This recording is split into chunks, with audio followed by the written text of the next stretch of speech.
stand in the back and do not speak." My husband Andre hissed these words as he shoved me behind a large decorative pillar in the ballroom. He smoothed his cheap suit and fixed his tie, terrified that the new billionaire owner would see his wife wearing a dress that did not cost a fortune. But when the double doors swung open and Mr. Sterling walked in, he did not look at the line of executives waiting to kiss his ring. He walked straight past my husband, ignoring his outstretched hand, and came directly to the shadowy corner where I was hiding. The entire room went silent as the billionaire took my hand and bowed his head. "I have been searching for you for 3 years," he whispered, his voice trembling with respect. My husband's jaw hit the floor. I smiled at the CEO and said, "We need to discuss the immediate restructuring of the sales department, Mr. Sterling, starting with the immediate termination of the man standing to your left." Before I tell you how Andre's face turned from arrogance to absolute terror, let me know where you are watching from in the comments.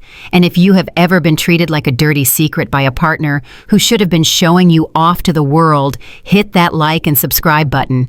You are going to enjoy this one because payback is a dish best served publicly. The nightmare began 20 minutes before the CEO arrived. My name is Jasmine, and at 32 years old, I had mastered the art of being invisible. Andre gripped my arm tight enough to leave a bruise as he dragged me through the revolving doors of the Ritz-Carlton. His fingers dug into my skin, but his face wore a plastic smile for the doorman. We were attending the most important gala of the year, the acquisition party for Onyx Horizon, the tech firm Andre worked for. He was a mid-level sales director, desperate to climb the ladder, and he had made it very clear that I was dead weight. Andre pulled me into a secluded alcove near the coat check and finally let go of my arm. He looked me up and down with pure disgust. "Look at you," he spat. "I told you to buy something elegant. This looks like you fished it out of a clearance bin at Goodwill." I smoothed the fabric of my dress. It was a simple black gown, understated and classic. It was not from Goodwill. It was a vintage piece from a designer in Milan that I had acquired during a private auction, but Andre would not know quality if it slapped him in the face. He only cared about flash and logos. "I thought I looked nice, Andre," I said quietly. "Nice does not get me promoted." "Jasmine," he snapped, "I need a wife who looks like a trophy, not a librarian. Stay in this corner. If anyone asks who you are, do not say you are my wife. Just tell them you are helping with the event coordination." Before I could respond, a high-pitched laugh cut through the tension. It was Tiffany, my sister-in-law. She walked over, clinging to the arm of Andre's younger brother. She was wearing a neon pink dress that screamed for attention, covered in sequins that caught the light in the most obnoxious way possible. Tiffany was the kind of woman who used compliments as weapons. "Oh, Jasmine," she cooed, reaching out to touch the sleeve of my dress. "You are so brave. I would never have the confidence to wear polyester to an event with billionaires. But honestly, it is very practical. At least if you spill a drink on it, it won't matter." Andre laughed, a cruel sound that echoed in the small hallway. "See, even Tiffany gets it." "You are embarrassing me, Jasmine." Tiffany smirked, her blue eyes full of mock pity. "Don't be so hard on her, Andre. Not everyone has taste. Maybe she can stand near the kitchen doors. She blends in with the staff perfectly." I looked at Tiffany, then at Andre. For 5 years, I had paid the mortgage, while Andre spent his commissions on leased cars and watches to impress people who did not care about him. I had funded his brother's startup that failed in 3 months. I had bailed them out of debt more times than I could count, all while working my quiet job at the city archives. Or at least that is what they thought. They saw a librarian. They did not know they were looking at the silent architect, the angel investor, who had just acquired 51% of this company. Andre checked his watch, and panic flickered in his eyes. He grabbed a tray of empty champagne flutes from a passing waiter and shoved it into my hands. "Hold this," he ordered. "If you are going to stand there looking like help, you might as well be useful. The CEO will be here any second. Make yourself scarce." I held the tray, my knuckles turning white. The disrespect was physical. It was a slap in the face. I took a deep breath. This was it, the final straw. The moment the camel's back didn't just break, it shattered. Suddenly, the music stopped. A hush fell over the ballroom. The heavy oak doors at the end of the hall swung open. Security guards stepped aside. Mr. Sterling entered. He was 60 years old, a legend in the tech world, known for his ruthlessness and his inability to suffer fools. Andre shoved me back. "Get back!" he hissed. He puffed out his chest, fixed his tie again, and stepped forward, extending his hand. "Mr. Sterling!" Andre boomed, his voice cracking slightly. "Welcome! I am Andre, the Director of Sales. I have some great ideas for Mr. Sterling." Did not even blink. He walked past Andre as if he were a piece of furniture. He didn't even look at him. Andre was left with his hand hanging in the air, a frozen smile on his face. Tiffany gasped. Mr. Sterling's eyes scanned the room, intense and focused. He was looking for someone. The executives held their breath. He walked past the vice president. He walked past the CFO. He walked straight toward the dark corner near the kitchen doors. Andre turned around, confusion written all over his face. He saw the billionaire approaching me. "Excuse me, sir," Andre stammered, stepping in front of me again. "That is just the help. She doesn't know anything. If you need a drink, I can." "Move," Mr. Sterling said. It was one word, but it carried the weight of an anvil. Andre stumbled back, shocked. Mr. Sterling stopped directly in front of me. He looked at the tray in my hand, then up at my face. He frowned, taking the tray from me and setting it down on a nearby table with a loud clatter. Then, to the horror of my husband and the shock of the entire room, the billionaire took both of my hands in his. "I have been looking for you for 30 years, he said, his voice soft but audible enough for everyone to hear. "The board told me the silent architect was a ghost. I told them she was real." I squeezed his hands and smiled, shedding the invisible cloak I had worn for so long. "Hello, Arthur," I said. "It is good to finally meet you in person." Andre made a sound like a dying animal. "Jasmine?" he squeaked. "You know him." Mr. Sterling turned slowly to look at Andre. The warmth vanished from his eyes, replaced by cold steel. "Know him?" Mr. Sterling asked me, tilting his head. I looked at Andre. I looked at the sweat beading on his forehead. I looked at Tiffany, whose mouth was hanging open. Unfortunately, I said, "Mr. Sterling, before we discuss the merger, we need to clean house. This company has too many employees who value appearance over substance." Andre took a step forward, his hands shaking. "Jasmine, what is going on? Baby, tell him. Tell him we are married." I looked at my husband and delivered the words that would end his career. "We are not married, Andre. Not anymore. And you are standing in my building." The plastic credit card hit my chest with a sharp snap before falling to the hardwood floor of our living room. It was a humiliating sound, small and hollow, echoing the state of my marriage. I did not even have to look down to know which card it was. It was the joint account card, the one I had been quietly funding with my own money for 3 years while pretending it was from my overtime shifts at the library. Andre stood over me, his face twisted in a snarl that he usually reserved for telemarketers or traffic jams. He was already dressed in his tuxedo, but the bow tie was undone, hanging around his neck like a loose noose.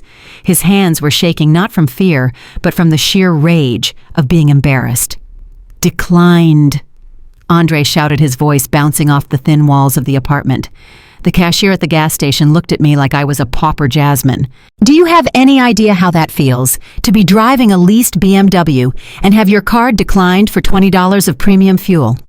I bent down and picked up the card. My fingers brushed against the cold plastic. I knew exactly how much money should have been in that account. I had transferred $5,000 into it just yesterday, specifically to cover any expenses for this weekend. It was my safety net for him, a cushion I provided, because I knew his commission checks were inconsistent. "There was $5,000 in here yesterday, Andre," I said, my voice calm. I kept my face neutral. I learned a long time ago that showing emotion only fed his ego. If the card declined, it is because the money is gone. "Where did it go?" Andre scoffed and turned away, walking toward the hallway mirror to inspect himself. He adjusted his cuffs, and that was when I saw it. A heavy gold watch glinted on his wrist. It was flashy, oversized, and desperate. It looked like a Rolex, but the bezel was slightly too thick. It was a high-end replica, the kind that cost exactly $5,000. I stared at his wrist. "You spent our emergency fund on a watch?" I asked, the realization settling in my stomach like a stone. Andre, that money was for the rent and the car insurance. He spun around, holding his wrist up to catch the light. It is not just a watch, Jasmine. It is an investment. I am meeting the new owner of the company tonight. Do you think I can shake the hand of a billionaire wearing a Fitbit? Appearance is everything, but you would not know anything about that, would you? He looked me up and down with a sneer. I was wearing my bathrobe, my hair wrapped in a silk scarf. I had been preparing to get ready, excited to finally wear the vintage dress I had been saving. "And what exactly are you planning to wear?" Andre asked, his tone dripping with condescension. "Please tell me you are not wearing that red dress you bought last year. It looks cheap. It makes you look like you are trying too hard." "I am wearing the black gown," I said. "Good," he said, dismissing me with a wave of his hand. "Stick to the basics. You are good at being basic. Just try not to open your mouth too much tonight. I need you to be invisible." I walked over to the kitchen counter and opened the banking app on my phone. I needed to see it with my own eyes. Zero balance. In fact, it was negative $30 due to the overdraft fee from his gas station attempt. He had drained every single penny I had given him. This was the third time this year. I looked up at him. "Andre, I need to know something. If you spent all our money on that watch, how did you pay for the gala tickets? Those seats are $500 a plate." Andre laughed, a dry, humorless sound. "I didn't pay for your ticket, Jasmine. I used my corporate allowance for mine. Yours was a +1 invite."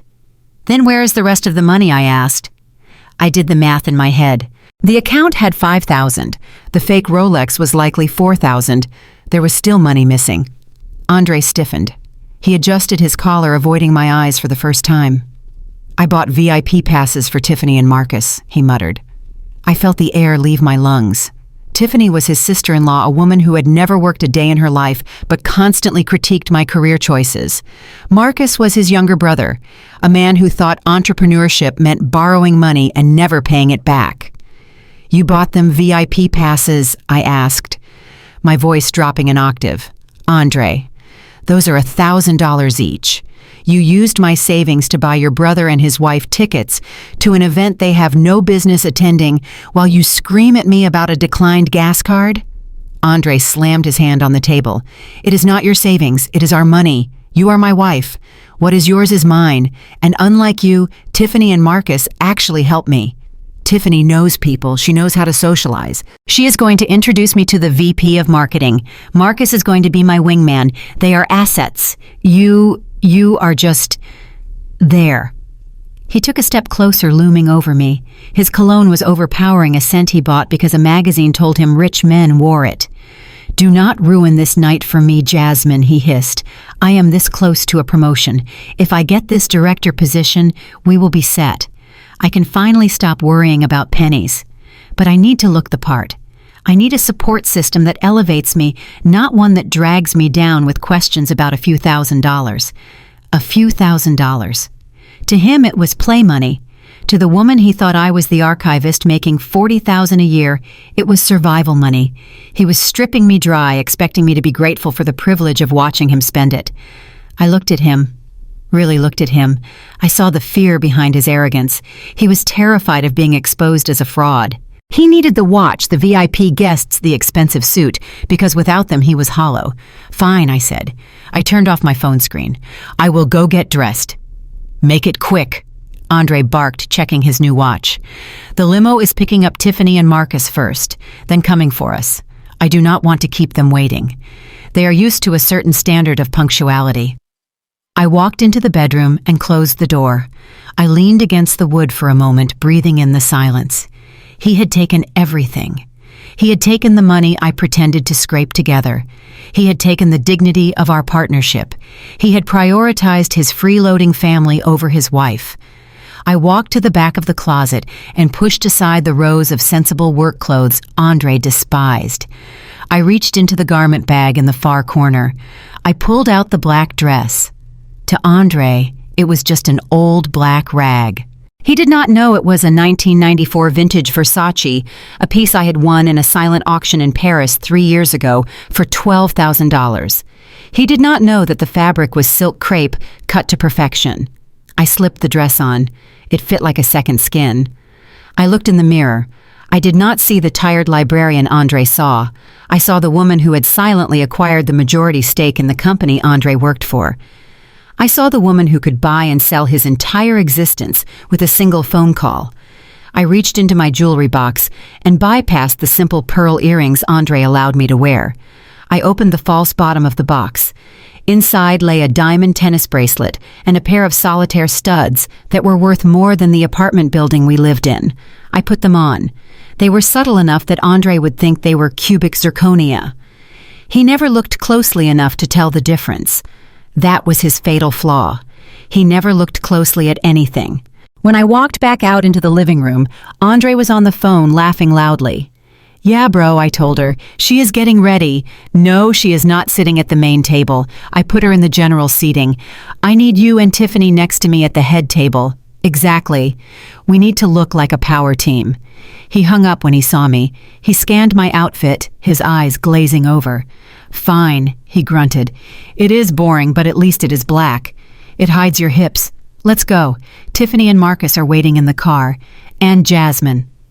He paused with his hand on the doorknob. "Try not to embarrass me in front of Tiffany. She is wearing something custom. Do not make it obvious that you are jealous." I picked up my purse. I checked to make sure my black titanium American Express card, the one with no limit, was safely tucked inside the inner pocket.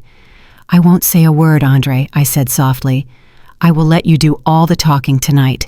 He smirked, thinking he had won. He opened the door and gestured for me to walk out first, not out of chivalry, but because he wanted to check his reflection in the hallway mirror one last time. As we walked down the stairs to the waiting car, I felt a strange sense of calm. The anger was gone. In its place was a cold, hard resolve. He had taken the last dollar from the Jasmine the wife account. He had insulted me for the last time. Tonight he wasn't taking his wife to a party. He was walking his executioner to the scaffold, and he had even paid for the tickets. The ballroom of the Ritz-Carlton smelled like Lily's roasted duck and old money. It was a scent I knew well better than anyone in the room, but tonight I was forced to stand on the periphery, inhaling it like an intruder. The chandeliers overhead cast a golden glow on the crowd of 300 guests. Men in tuxedos huddled in tight circles, discussing market shares, while women in gowns that cost more than a Honda Civic sipped champagne and judged one another. I stood near a towering ice sculpture of a swan, clutching my clutch so hard my fingers ached. Andre had abandoned me the moment we cleared the security checkpoint. He had spotted a group of senior executives near the bar and practically sprinted toward them, leaving me with a hushed warning to stay out of the way. I was trying to make myself invisible, just as he had ordered, when I heard the click-clack of heels approaching me rapidly. I did not have to turn around to know who it was. The aggressive scent of Chanel No. 5 arrived 2 seconds before she did. "Well, look who is hiding in the corner!" Tiffany's voice sliced through the ambient noise. I turned slowly. Tiffany was flanked by 3 other women, all of them wearing similar expressions of bored superiority. They looked like a phalanx of predatory birds in silk and chiffon. Tiffany beamed at me, her smile tight and not reaching her eyes. "Ladies, I want you to meet Jasmine," she announced, gesturing to me, as if I were a stray dog she had found in the alley. "She is Andre's wife, but honestly, she is more like his project." The women murmured polite greetings, their eyes scanning my black dress, looking for a label, looking for a flaw. "Jasmine works at the public library." Tiffany continued, letting out a small tinkling laugh. "She files papers. It is very sweet. Andre is always trying to help her find something more substantial, but you know how it is. Some people just are not built for ambition. Actually, Jasmine, didn't you say you were picking up some shifts as a maid on the weekends? Or was it dog walking?" She looked at her friends with wide, innocent eyes. "I think it is so brave to do manual labor," Tiffany said. "I mean, someone has to clean up after us, right?" One of the women, a brunette with a diamond necklace that looked heavy enough to choke a horse, tilted her head. "Oh, you are in the service industry. We are actually looking for a new housekeeper for our summer home in the Hamptons.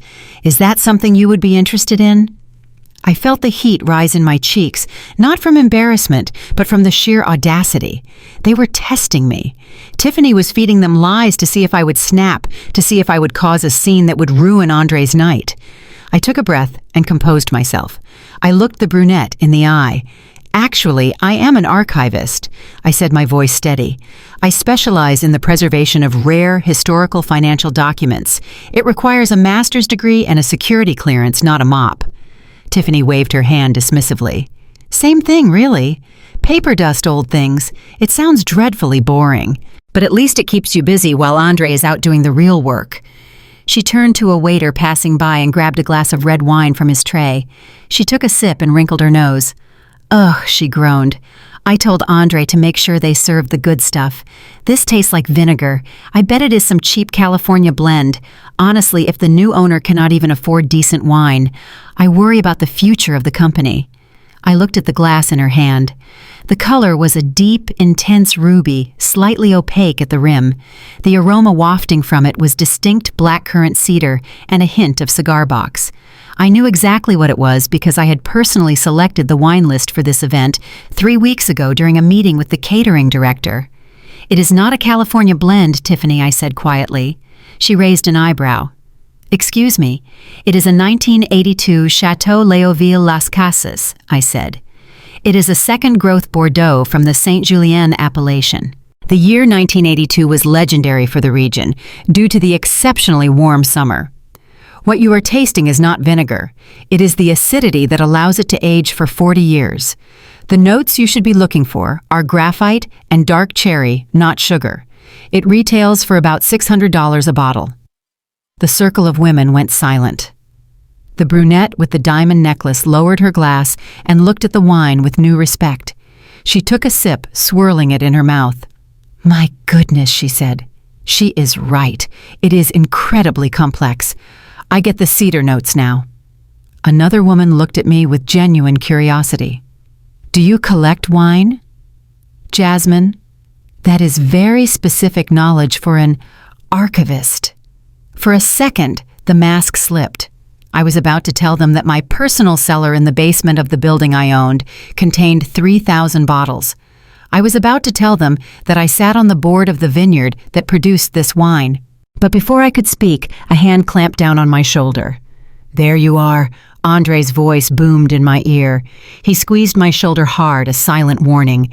He stepped into the circle, flashing his charming, practiced smile at the wives. I hope my wife is not boring you to tears. Oh, not at all, the brunette said.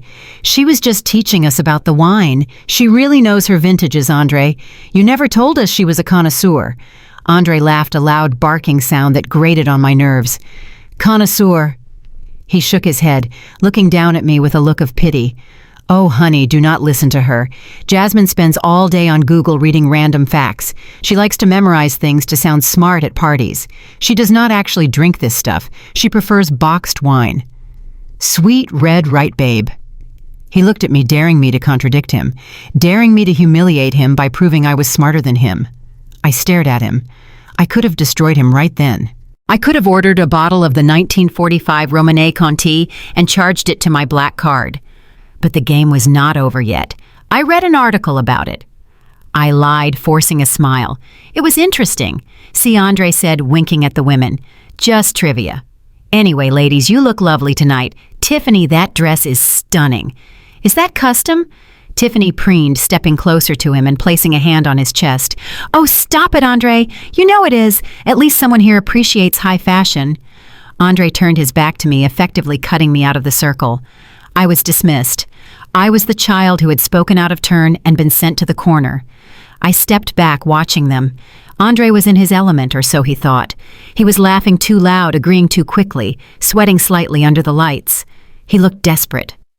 A few minutes later, the dynamic shifted. A gray-haired man approached the group, accompanied by a young woman who looked to be about 22. She was blonde, stunningly beautiful, and wearing a dress that was barely legal. Andre straightened up immediately. It was Mr. Henderson, one of the key investors, and the girl was his daughter, Vanessa. Mr. Henderson, Andre exclaimed, reaching out to shake his hand. So glad you could make it. Good to see you, Andre. Mr. Henderson said briefly before turning to talk to Tiffany's husband.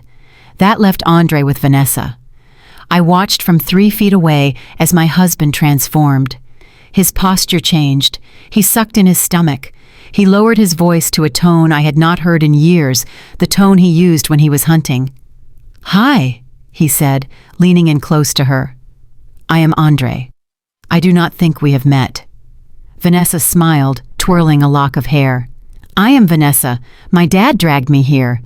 It is so boring. It just got a lot more interesting, Andre said, looking her up and down with zero shame. You know I could show you the VIP lounge. It is much quieter, better champagne. Vanessa giggled. Are you allowed back there? I run this place. Andre lied smoothly. Or I will be after tonight. I am the incoming director of sales. Stick with me, and you will have the best night of your life. I stood there frozen. He was flirting with her, openly, aggressively, just 5 feet away from his wife. He did not even care if I heard. In his mind, I was so insignificant, so powerless that my presence did not even register as a threat to his game. I took a step forward. Andre. He did not turn around. He just held out his empty glass toward me without looking, his eyes still locked on Vanessa's neckline. Babe, get me a refill, will you? He said over his shoulder. And get one for Vanessa. Something sweet. She does not like the dry stuff. Vanessa looked at me, then at Andre. Is that your assistant?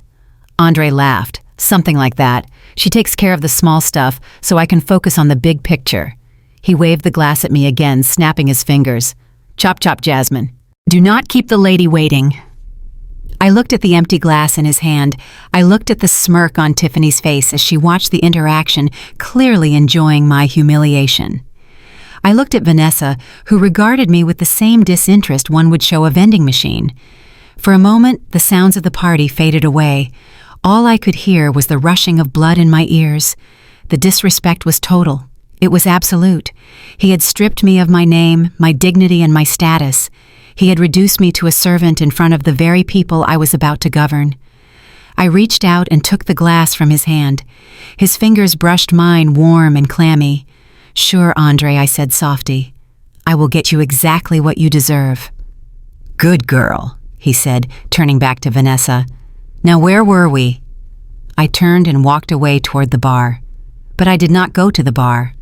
I walked past the servers, past the ice sculpture, and toward the shadows at the back of the room where the security detail was waiting.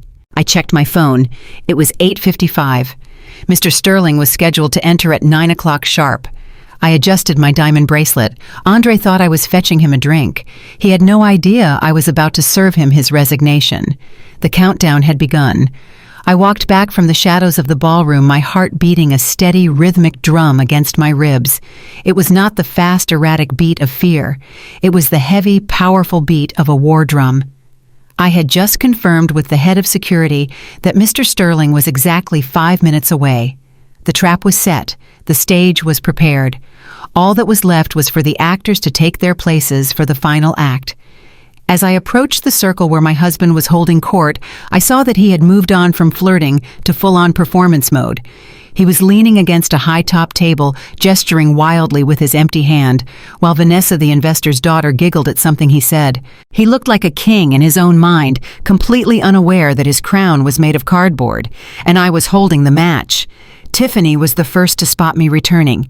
She was standing slightly behind Andre, whispering something to her husband Marcus. When her eyes landed on me, they narrowed. She detached herself from Marcus and glided toward me, intercepting my path before I could reach Andre. She held a glass of dark red wine in her hand, swirling it dangerously close to the rim. "Did you get lost, Jasmine?" she asked, her voice low and venomous. "Or were you just crying in the bathroom? It is okay if you were. This environment can be very intimidating for people like you." I looked at her. She was wearing a floor-length gown made of silver silk that shimmered like liquid mercury under the chandeliers. It was beautiful, expensive, and completely unforgiving of flaws. "I am fine, Tiffany," I said, trying to step around her. "I am just bringing Andre his drink." She stepped to the side, blocking me again. A cruel smile played on her lips. "You really do not get it, do you? You are an anchor, Jasmine. A dead weight. Andre is about to fly, and you are just dragging him down to the bottom of the ocean. Do him a favor. Leave. Go home. Let him have this night without having to apologize for your existence." I stopped. The air between us crackled with hostility. For years, I had taken her insults. I had swallowed her passive-aggressive comments at Thanksgiving dinners and Christmas parties. I had let her treat me like a charity case because I loved Andre and she was his family. But looking at her now standing there in her silver dress, sneering at me with such absolute disdain, I realized that silence was no longer an option. "I am not the one dragging him down, Tiffany," I said, my voice barely a whisper. "I am the only thing keeping him afloat. And when I let go, you are all going to drown." Her eyes widened. The shock of my retort momentarily stunned her. Then her expression twisted into something ugly. "How dare you?" she hissed. "You ungrateful little—" She took a step forward, intending to get in my face to intimidate me as she always did. But in her anger, or perhaps by design, she stumbled. Her heel caught on the hem of her long silver dress. She pitched forward. Time seemed to slow down. I saw the glass of red wine in her hand tilt. I saw the dark liquid launch into the air. I tried to step back, but there was nowhere to go. But the wine did not hit me. As Tiffany flailed to catch her balance, her arm jerked back, and the entire contents of the glass splashed onto her own chest. The dark red liquid hit the pristine silver silk with a wet slap, instantly soaking into the fabric. The stain spread rapidly, a jagged bloody wound across the front of her expensive gown. For a split second there was silence. Tiffany looked down at her chest, her mouth gaping open in horror. Then she screamed. It was a high-piercing shriek that cut through the chatter of the ballroom like a knife. Every head in the room turned. The jazz band stopped playing. 300 pairs of eyes locked onto us. "You clumsy idiot!" Tiffany screamed, pointing a shaking finger at me. "Look what you did! You threw wine on me!" I stood there stunned. I had not touched her. I had not touched the glass. But the narrative was already being written. Andre spun around. He saw his sister-in-law hysterical, clutching her ruined dress. He saw the red stain. Then he saw me standing in front of her. The transformation in his face was terrifying. The charm, the sophistication, the fake executive persona, it all vanished. In its place was raw, unfiltered rage. He crossed the distance between us in 2 long strides. "What did you do?" he roared. "Andre." "I didn't," I started to say. "Don't lie to me," he shouted, his voice echoing off the high ceilings. He reached out and grabbed my upper arm. His grip was hard, painful. He dug his fingers into my flesh, shaking me. The violence of the action made the crowd gasp. A few people took a step forward, looking uncomfortable, but nobody intervened. This was a domestic dispute, and in their world you looked away. "You are jealous," Andre yelled, shaking me again. "You are jealous because she fits in and you don't. You did this on purpose to ruin my night." "Andre, let go," I said, my voice cold. "You are hurting me." "I don't care." He spat his face inches from mine.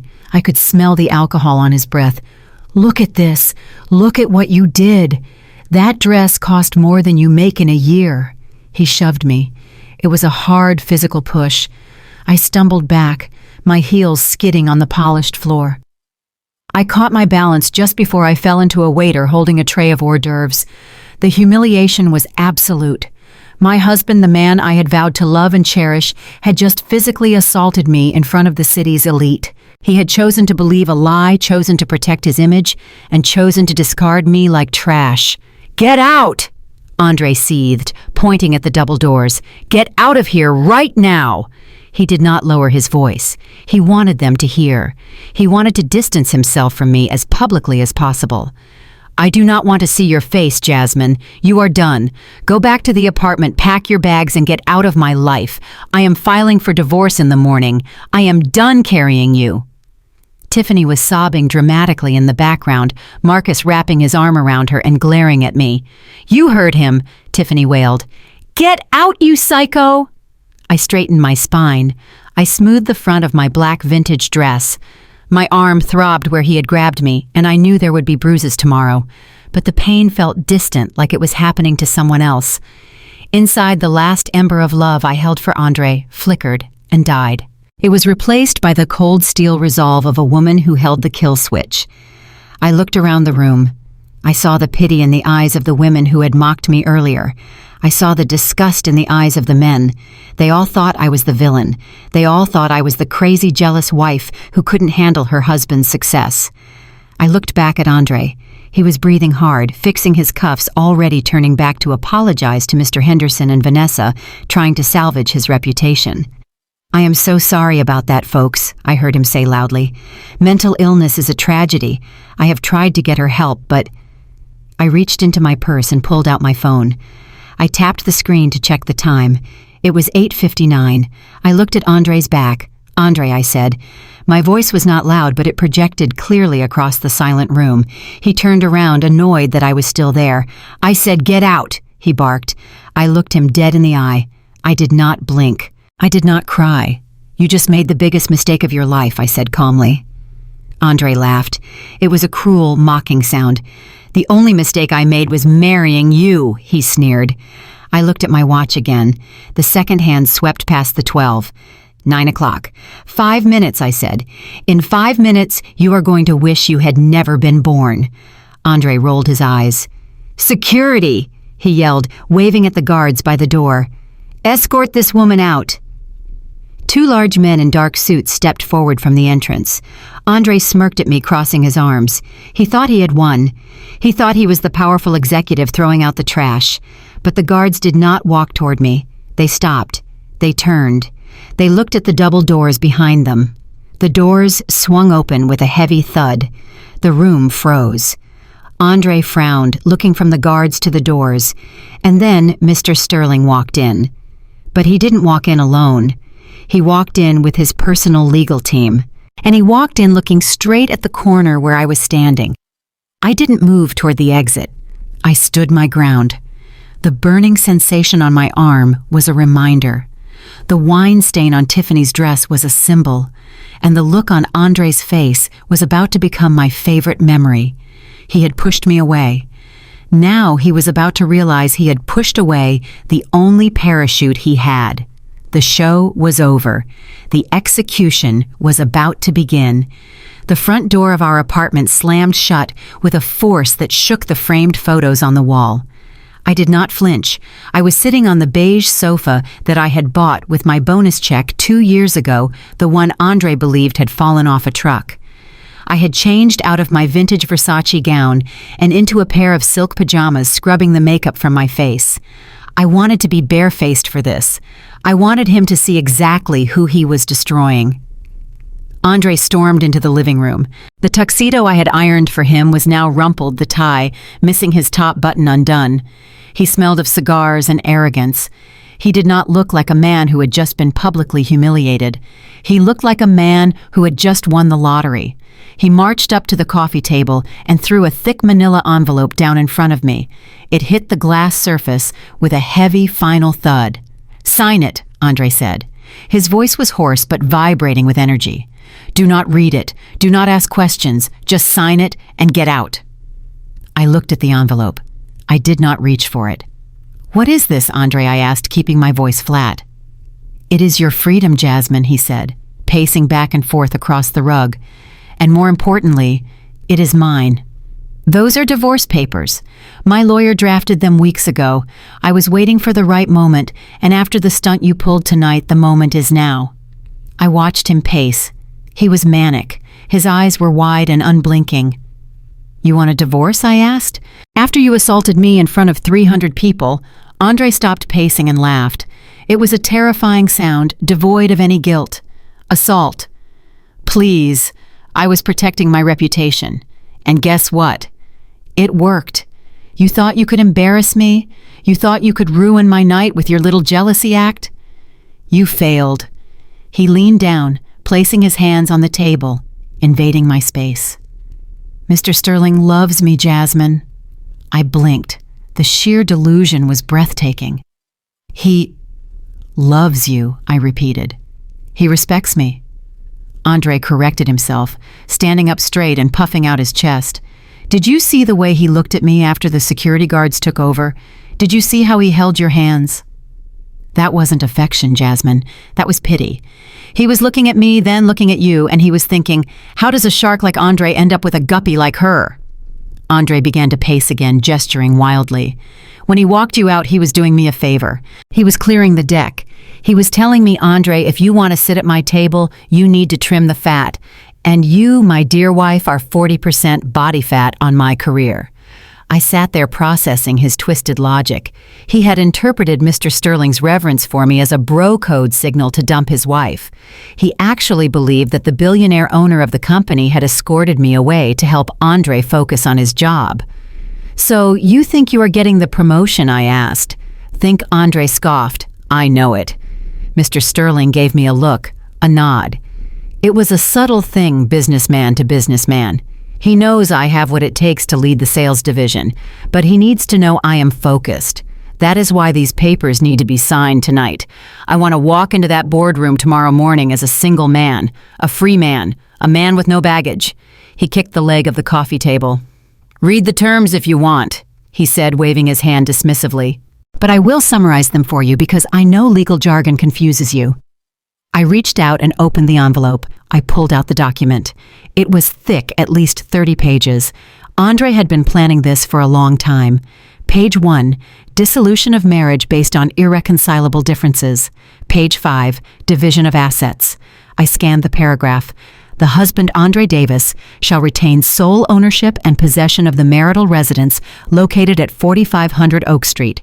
The wife, Jasmine Davis, shall vacate the premises within 24 hours of signing. I looked up at him. "You are keeping the house." "It is my house," Andre said, pouring himself a drink from the decanter on the sideboard. "My name is on the mortgage. I pay the bills. You just live here." I almost smiled. He truly believed that. He believed the predatory loan he had signed 5 years ago was still active. He did not know that 3 years ago, when the bank was about to foreclose because he missed 4 payments, a shell company called Onyx Holdings had purchased the debt. He did not know that Onyx Holdings was me. He did not know that he had been paying rent to his own wife for 36 months. "And what about the savings?" I asked, turning the page. "What savings?" Andre sneered. "You spent it all. But whatever is left in your personal accounts, I am feeling generous. You can keep your little librarian money. I do not need pennies where I'm going." I turned to page 12. This was where it got interesting. Spousal support. I read the clause out loud. The wife, Jasmine Davis, acknowledges that she has been the primary beneficiary of the husband's financial support during the marriage. Due to the husband's high earning potential and the wife's limited career trajectory, the wife agrees to waive all claims to future earnings, stock options, and retirement funds.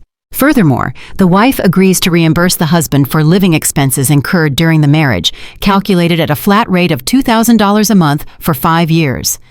I put the paper down. "You want me to pay you?" I asked. "You want me to pay you back for being your wife?"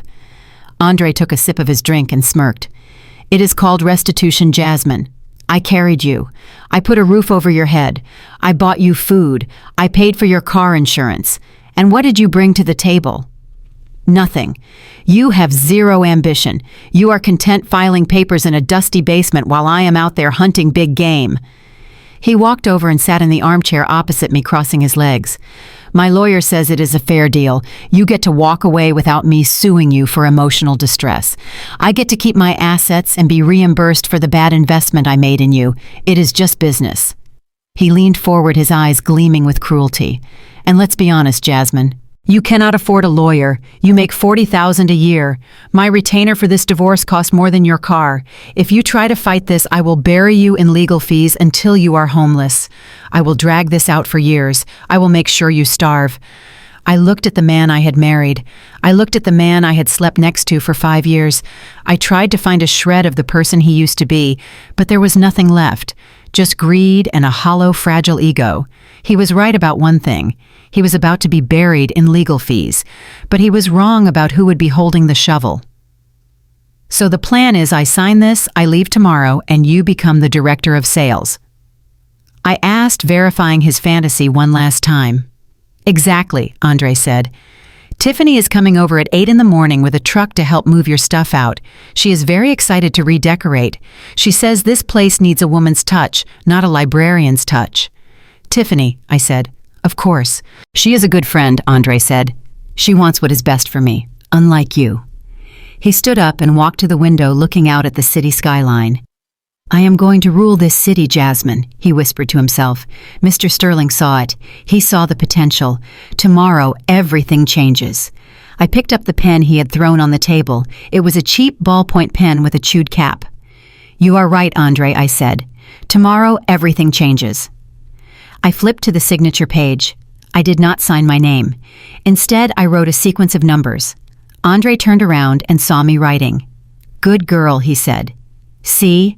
Was that so hard? You are finally doing something useful." I stood up. I left the papers on the table. "I am going to sleep in the guest room," I said.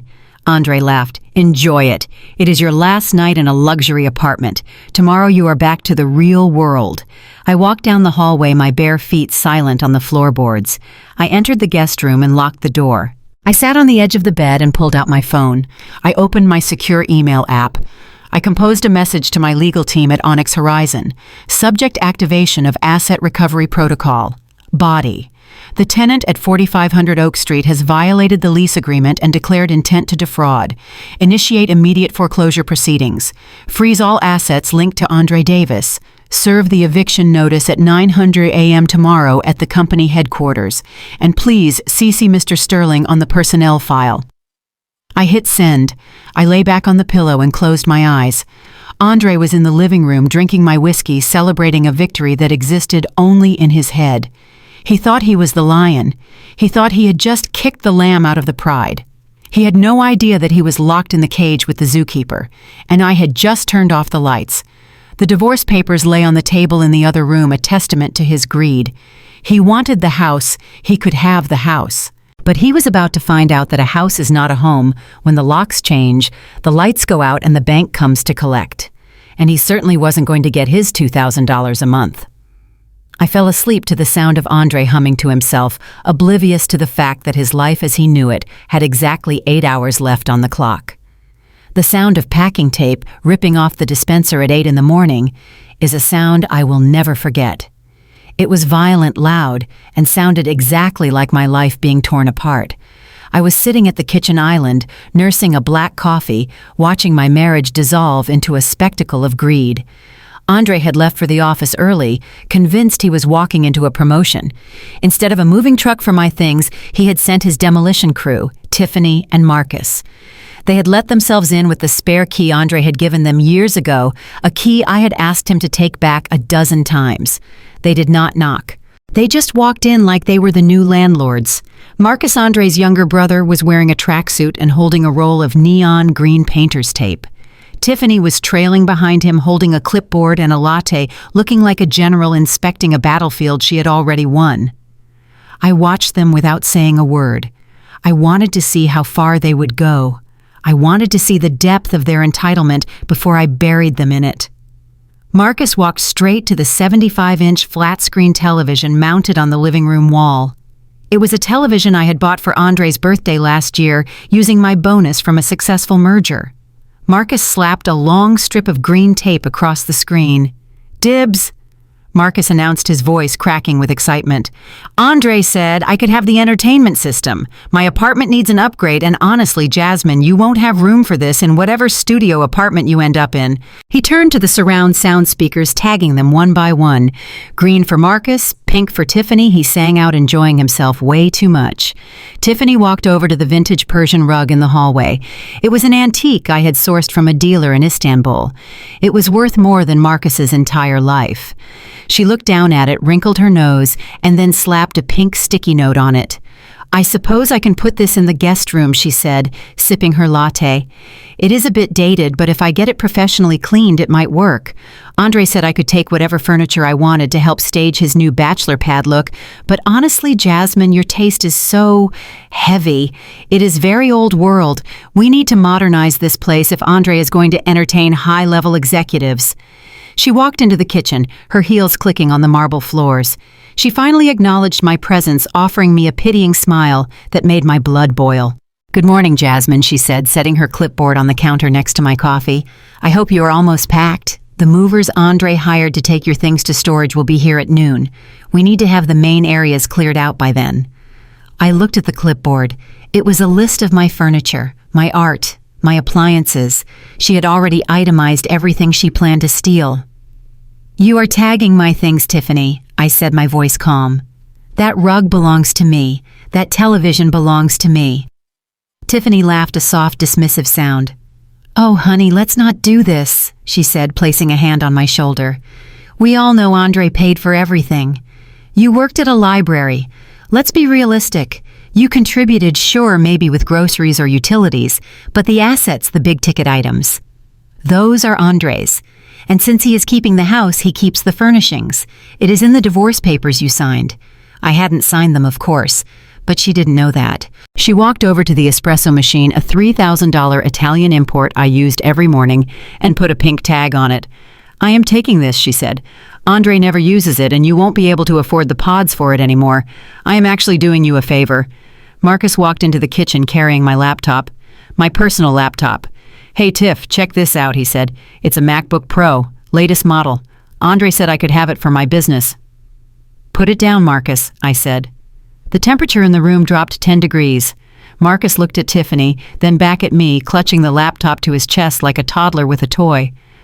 "Andre said I could have it," he whined. "He said you wiped it clean." Tiffany sighed and turned to me, her expression hardening. "Jasmine, you need to stop being difficult," she said, her voice taking on that sharp, lecturing tone I despised. "You lost. Okay, you played the game and you lost. Andre outgrew you. It happens. It is nothing to be ashamed of. Some women are built for the climb, and some women are just base camp. You were base camp. You kept him warm until he was ready for the summit." She leaned against the counter, looking at me with false sympathy. "You should be grateful, really. Andre is going to be the CEO of a major tech conglomerate. Do you really think you fit into that world? Look at you. You are quiet. You wear thrift store clothes. You don't know how to network. You embarrass him." She took a sip of her latte, her eyes gleaming with malice. "Last night was a disaster, Jasmine. You throwing wine on me. It just proved his point. You are emotional. You are unstable. Andre needs a partner who reflects his future, not his past." She paused for dramatic effect, leaning in closer. "And honestly, you should know that he has already moved on. I have been setting up some introductions for him. There is this girl, Courtney. She is a model, Russian and Swedish descent, tall, blonde, incredibly sophisticated. Her father is on the board of directors for a hedge fund. That is the kind of woman Andre needs. Someone who opens doors, not someone who hides in the corner." I felt a cold smile tugging at the corners of my lips. A model. Of course. They had already cast the role of the new wife before the old one had even left the stage. "So Courtney is the replacement I asked. She is the upgrade," Tiffany corrected me, "and she is going to love this house. Once we get rid of your clutter, of course. We are going to repaint. White walls, minimalist furniture. It will look like a gallery. Courtney loves modern design." Marcus chimed in from the living room. "Yeah, and she is hot, like supermodel hot. No offense, Jasmine, but you are a little plain." I stood up. I picked up my coffee cup and walked over to the sink, pouring the rest of the black liquid down the drain. I rinsed the cup slowly, drying my hands on a towel. The domestic ritual felt grounding before the storm I was about to unleash. I turned around to face them. Marcus was putting a green tag on my grandfather's clock. Tiffany was making notes on her clipboard. "You guys are very thorough," I said. "You have really thought this through." "We are just being efficient," Tiffany said without looking up. "There is just one problem with your plan," I said. Tiffany sighed, dropping her pen. "What is it now, Jasmine? Do you want the toaster? Fine. Take the toaster. We will buy a Smeg." "No," I said. "It is not about the toaster. It is about the house." I walked over to the kitchen island and picked up the manila envelope Andre had left the night before. I pulled out the deed he had included in the packet, the one he thought proved his ownership. "You see, Andre thinks he owns this apartment," I said, tapping the paper. "He thinks the bank holds the mortgage. But Andre hasn't looked at his mortgage statements in 3 years. If he had, he would have noticed that the loan was sold." Tiffany rolled her eyes. "Who cares who holds the loan? Andre pays the mortgage. That makes it his house. Does he?" I asked. "Actually, Andre has missed the last 3 payments. He spent the money on a lease for a BMW and, well, VIP tickets for you two." Marcus froze. He knew about the car. He didn't know about the payments. "So what?" Tiffany snapped. He will pay it back when he gets his bonus. He won't get the chance, I said. You see, the bank that held the original loan was a small regional bank. They were going to foreclose on him 3 years ago, but a private equity firm stepped in and bought the debt. They restructured it. They gave him a grace period. They were very lenient. I walked closer to Tiffany. That firm is called Onyx Holdings. Tiffany stared at me blankly. So, it is just a company. I smiled. It was the smile of a wolf watching a lamb wander into the cave. Onyx Holdings is a private asset management fund, I explained softly. It specializes in high-risk debt acquisition. It is a very exclusive fund. In fact, it only has one major shareholder, one person who makes all the decisions, one person who decides who keeps their house and who gets evicted. I pulled another paper out of my back pocket. It was a folded document with a red stamp at the top. I unfolded it and placed it gently on top of Tiffany's clipboard. This is a foreclosure notice, I said. It was filed at 9 o'clock this morning. It authorizes the immediate seizure of the property located at 4500 Oak Street due to default and breach of contract. Tiffany looked at the paper. She saw the stamp. She saw the address. Then her eyes drifted to the bottom of the page, to the signature line of the creditor. Her face went pale. Her mouth opened, but no sound came out. Marcus leaned over her shoulder to look. "Who is J. Davis?" Marcus asked, squinting at the signature. Tiffany looked up at me. Her eyes were wide with horror. The arrogance was gone, replaced by a dawning realization that shattered her entire worldview. "You," she whispered. "You are Onyx Holdings." I leaned against the counter and crossed my arms. "I am the silent partner, Tiffany," I said. "I bought the debt 3 years ago to keep a roof over Andre's head. Because I loved him, I effectively became his landlord. I have been paying myself rent for 3 years. But since he decided to assault me and serve me divorce papers, I decided to call in the loan." I looked at Marcus, who was still holding the green tape. "You can take the tape off the TV, Marcus. That TV belongs to Onyx Holdings. The speakers belong to Onyx Holdings. The rug belongs to Onyx Holdings." I looked back at Tiffany. "And this apartment, this kitchen you are standing in, it belongs to Onyx Holdings, which means technically you are trespassing on corporate property." Tiffany shook her head, taking a step back. "No, that is impossible. You are a librarian." "You make $40,000 a year," Andre told me.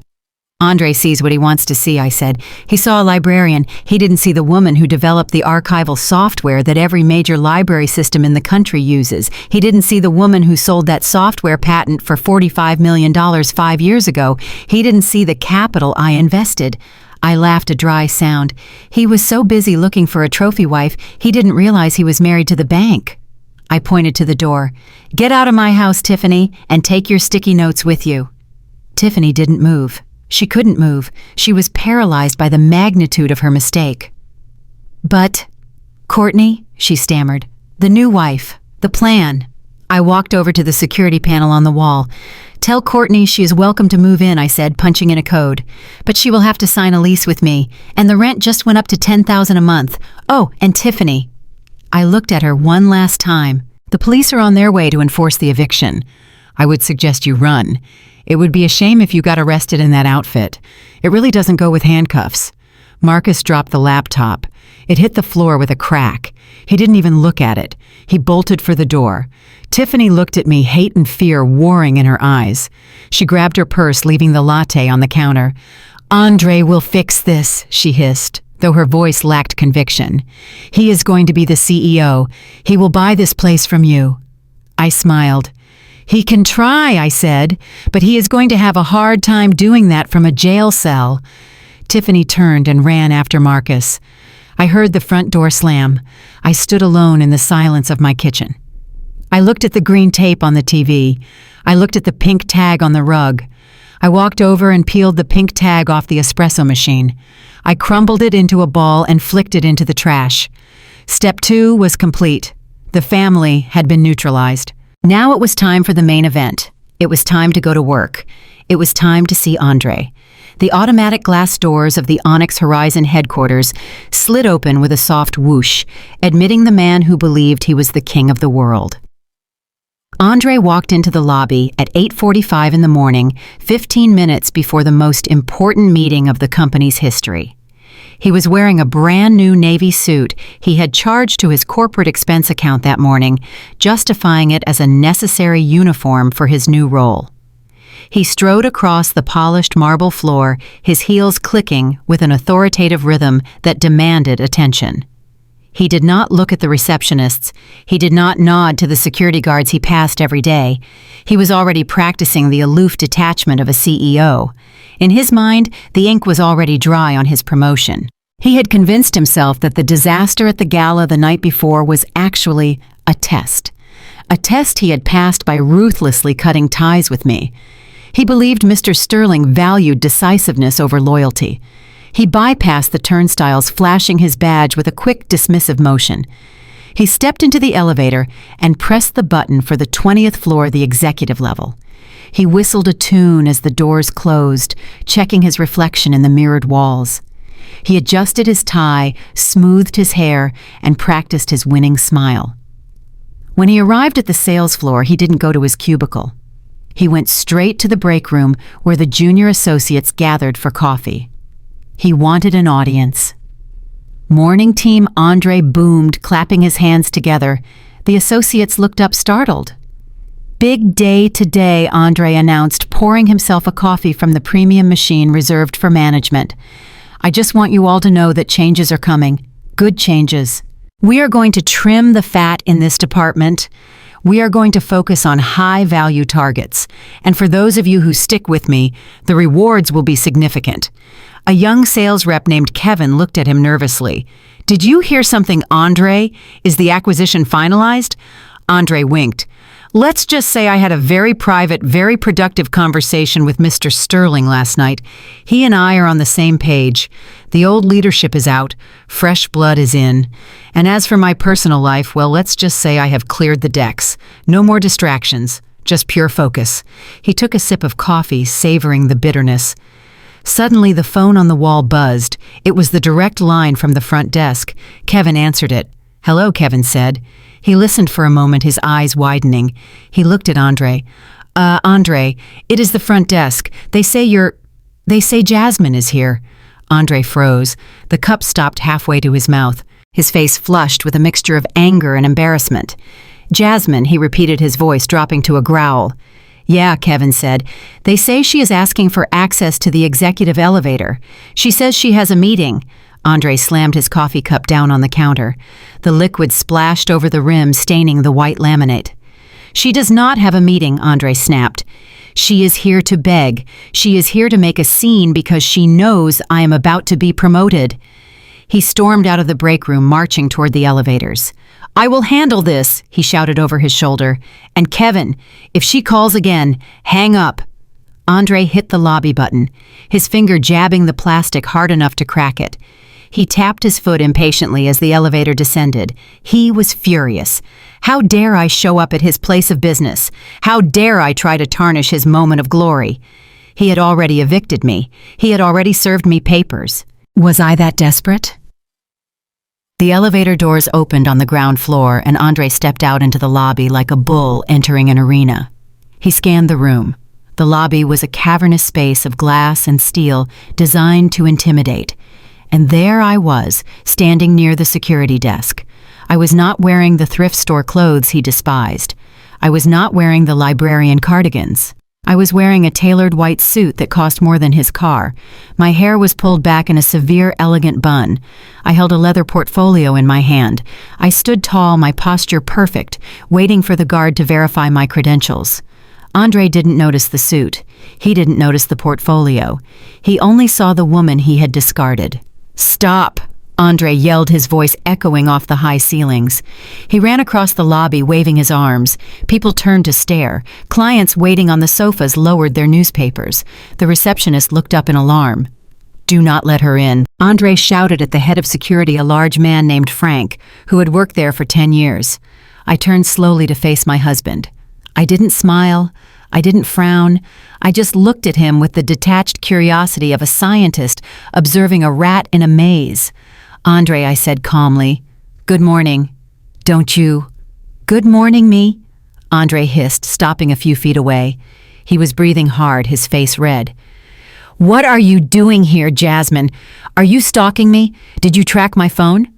"I am here for a meeting," I said. "A meeting?" Andre laughed, a loud, incredulous sound that made the receptionist cringe. A meeting here? With who? The janitorial staff. Are you applying for a cleaning job? Because that is the only reason someone like you would be in this building. He turned to Frank, the security guard. "Frank, this woman is my ex-wife," Andre declared, pointing a shaking finger at me. "She is mentally unstable. She has been harassing me since I filed for divorce last night. She is delusional. She thinks she has business here, but she is just here to cause a scene and try to extort money from me." Frank looked at me, then back at Andre. He looked confused. He looked down at his computer screen where my name was flashing, not as a visitor, but as a priority clearance. "Mr. Davis." Frank started to say, "Her name is on the—" "I don't care what she told you," Andre interrupted, stepping closer to the guard's desk, exerting his imaginary authority. "She is a liar. She is a manipulator. Listen to me, Frank. I am the incoming director of sales. Mr. Sterling and I are very close. If you let this woman pass these turnstiles, I will personally see to it that you are fired before lunch. Do you understand me? I want her removed from the premises immediately." He turned back to me, a smirk of triumph plastering his face. "You thought you could just waltz in here," he sneered. "You thought you could embarrass me in front of my colleagues. Go home, Jasmine. Go back to your little books and your little life. You are out of your league. This is the big leagues. This is where the real players play." I checked my watch. It was 8:55. The board meeting started in 5 minutes. "Andre," I said softly, "you are making a scene. You should lower your voice." "I will not lower my voice," he shouted. "I want everyone to know who you are." He spun around to address the lobby, playing to the crowd of onlookers. "This woman is a leech," he announced. "She lived off me for 5 years. She drained my bank accounts. And now that I am finally successful, she comes crawling back for a handout." "Well, not today." He looked back at me, his eyes wide with malice. "You want money, Jasmine. Is that it? You want the alimony."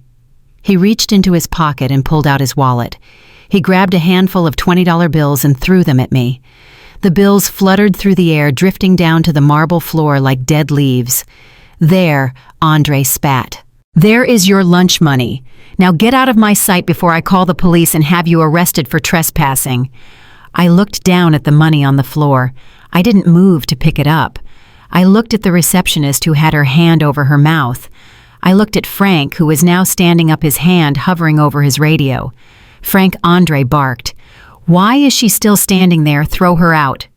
Frank looked at me. He saw something in my eyes. He didn't see a crazy ex-wife. He saw the same steel resolve that Mr. Sterling carried. "Ma'am," Frank asked, his voice hesitant.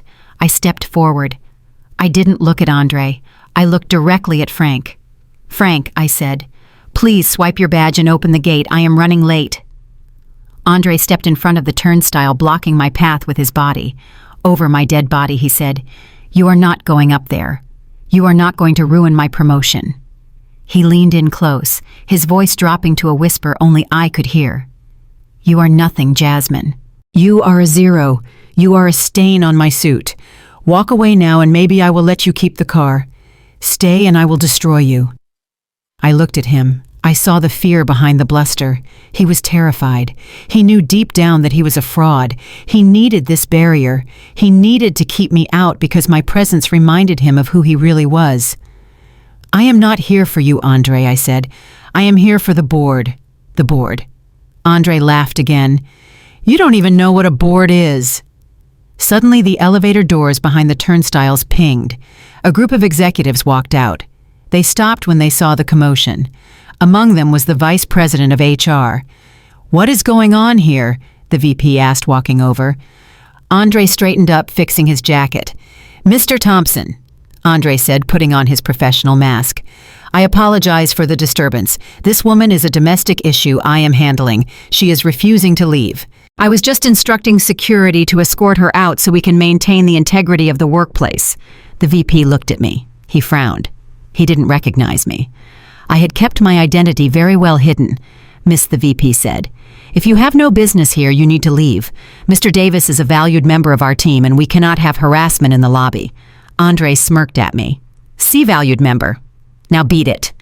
I reached into my portfolio. Andre flinched as if he thought I was pulling out a weapon. I pulled out a single black card. It wasn't a credit card. It was a key card. It was matte black with a single silver line across the center. It was the master key for the building. I stepped up to the turnstile scanner, bypassing Andre. "I am not harassing your employee, Mr. Thompson," I said. "I am simply trying to get to my office."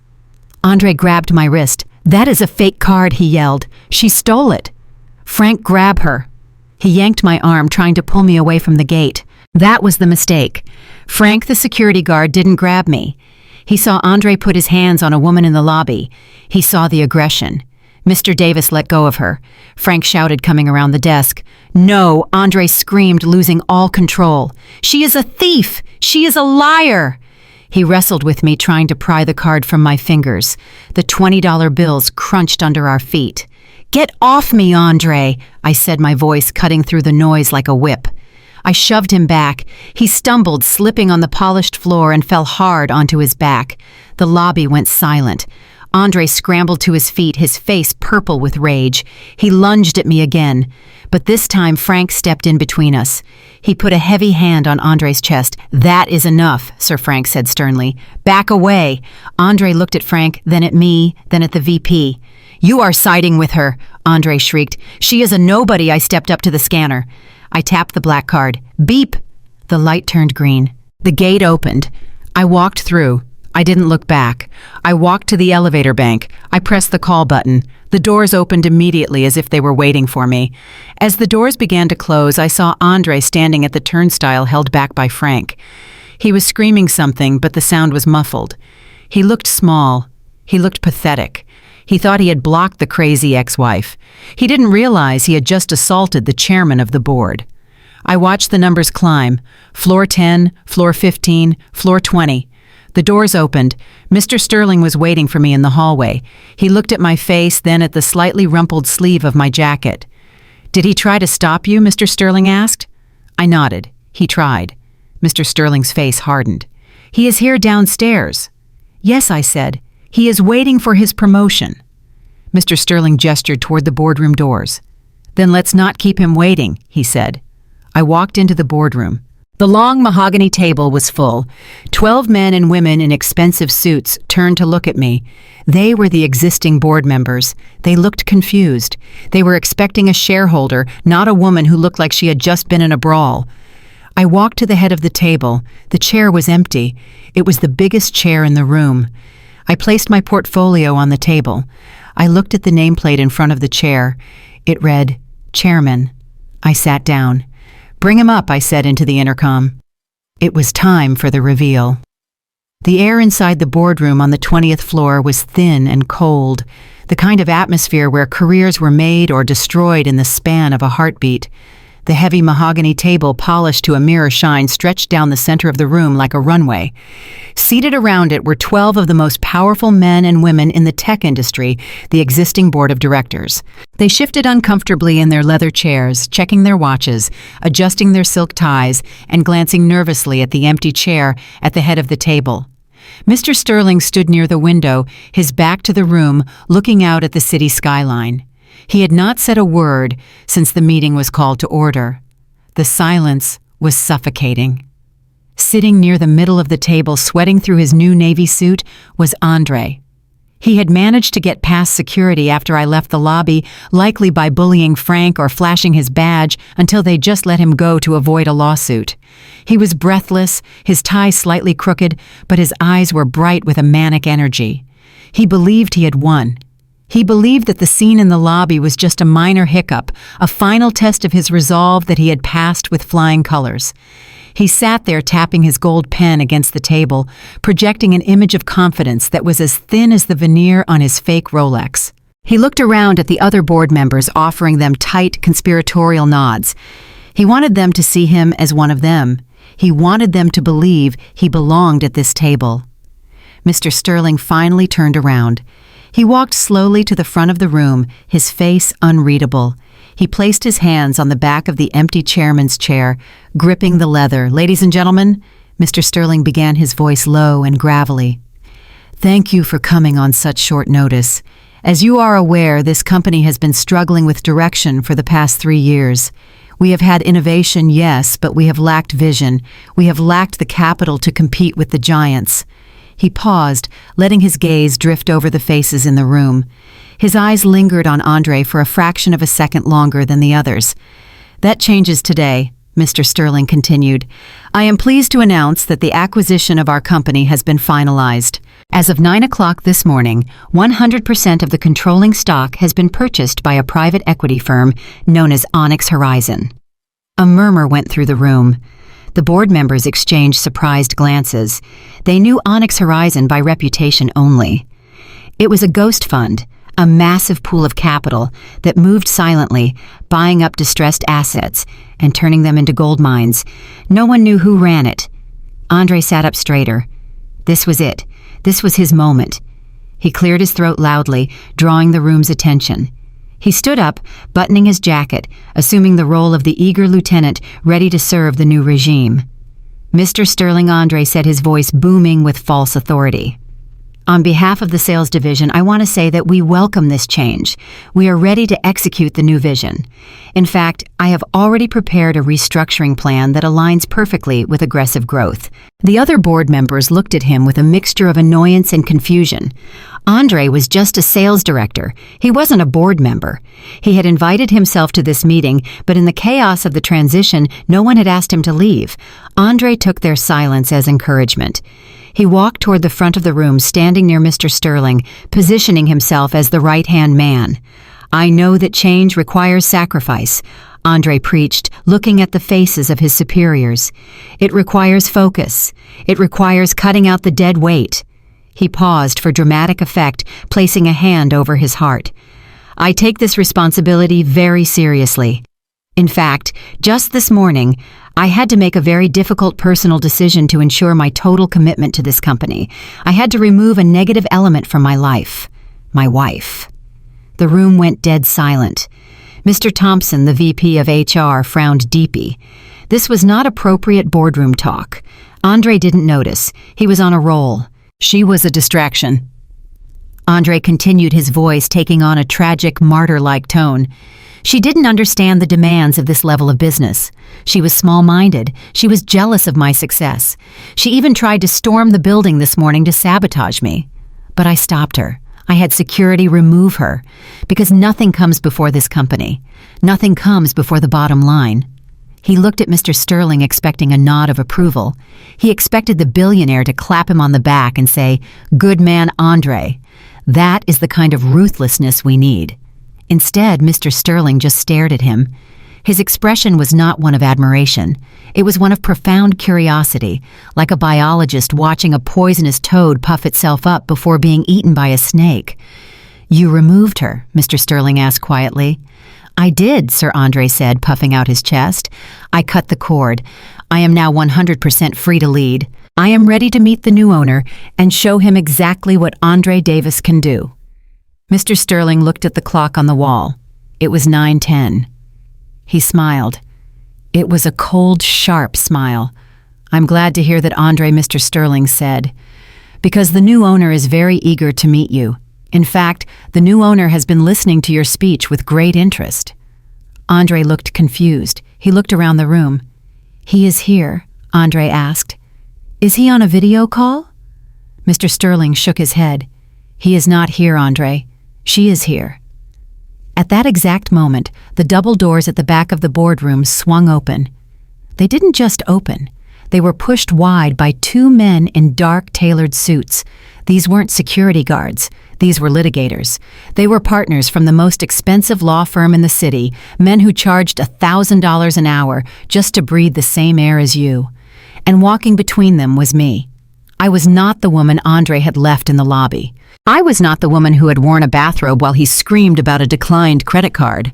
I was wearing a white custom-tailored suit from the house of Alexander McQueen. The jacket was structured with sharp shoulders that commanded respect. The pants were wide-legged and fluid, moving with me as I walked. Underneath, I wore a silk camisole the color of liquid platinum. My hair was pulled back into a sleek architectural chignon, exposing my neck and the diamond earrings that were no longer hidden. I walked into the room with a stride that ate up the distance. I didn't look at the floor. I didn't look at the board members. I looked straight ahead at the empty chair at the head of the table. The sound of my heels on the hardwood floor was a steady rhythmic click that echoed in the silence. Click, click, click. It was the sound of a judge's gavel coming down. Andre turned around. When he saw me, the blood drained from his face so fast I thought he might faint. His mouth opened, but no sound came out. He looked at the suit. He looked at the lawyers flanking me like attack dogs waiting for a command. He looked at the way I carried myself, not with the timidity of a librarian, but with the ownership of a queen entering her throne room. He blinked, shaking his head as if trying to clear a hallucination. "Jasmine," he whispered. Then the denial kicked in. His arrogance, his stupidity was a survival mechanism. He couldn't process what he was seeing, so he reverted to the only script he knew. "What are you doing here?" he snapped, his voice cracking. He took a step toward me, his hands balling into fists. "Security!" he yelled, looking at the door. "Frank, how did she get up here?" The board members gasped. Mr. Thompson stood up alarmed. "Andre, sit down." Mr. Sterling barked. But Andre didn't listen. He was in full panic mode. He saw his promotion slipping away, ruined by the crazy ex-wife. "You are ruining everything," Andre shouted at me, pointing a finger in my face. "Get out! This is a private meeting. You are trespassing. I told you downstairs you are nothing. You are a librarian. Get out before I have you arrested." He reached out to grab my arm, just like he had at the party, just like he had in the lobby. He thought he could physically intimidate me one last time, but before his hand could touch the fabric of my $3,000 suit, the lawyer to my right stepped forward. He didn't yell. He didn't shove. He simply held up a hand, a wall of legal authority. Mr. Davis, the lawyer, said, his voice calm and deadly, "If you touch my client, I will have you charged with assault and battery within the hour. And considering your current legal standing regarding the foreclosure of your residence, I would advise you to step back." Andre froze.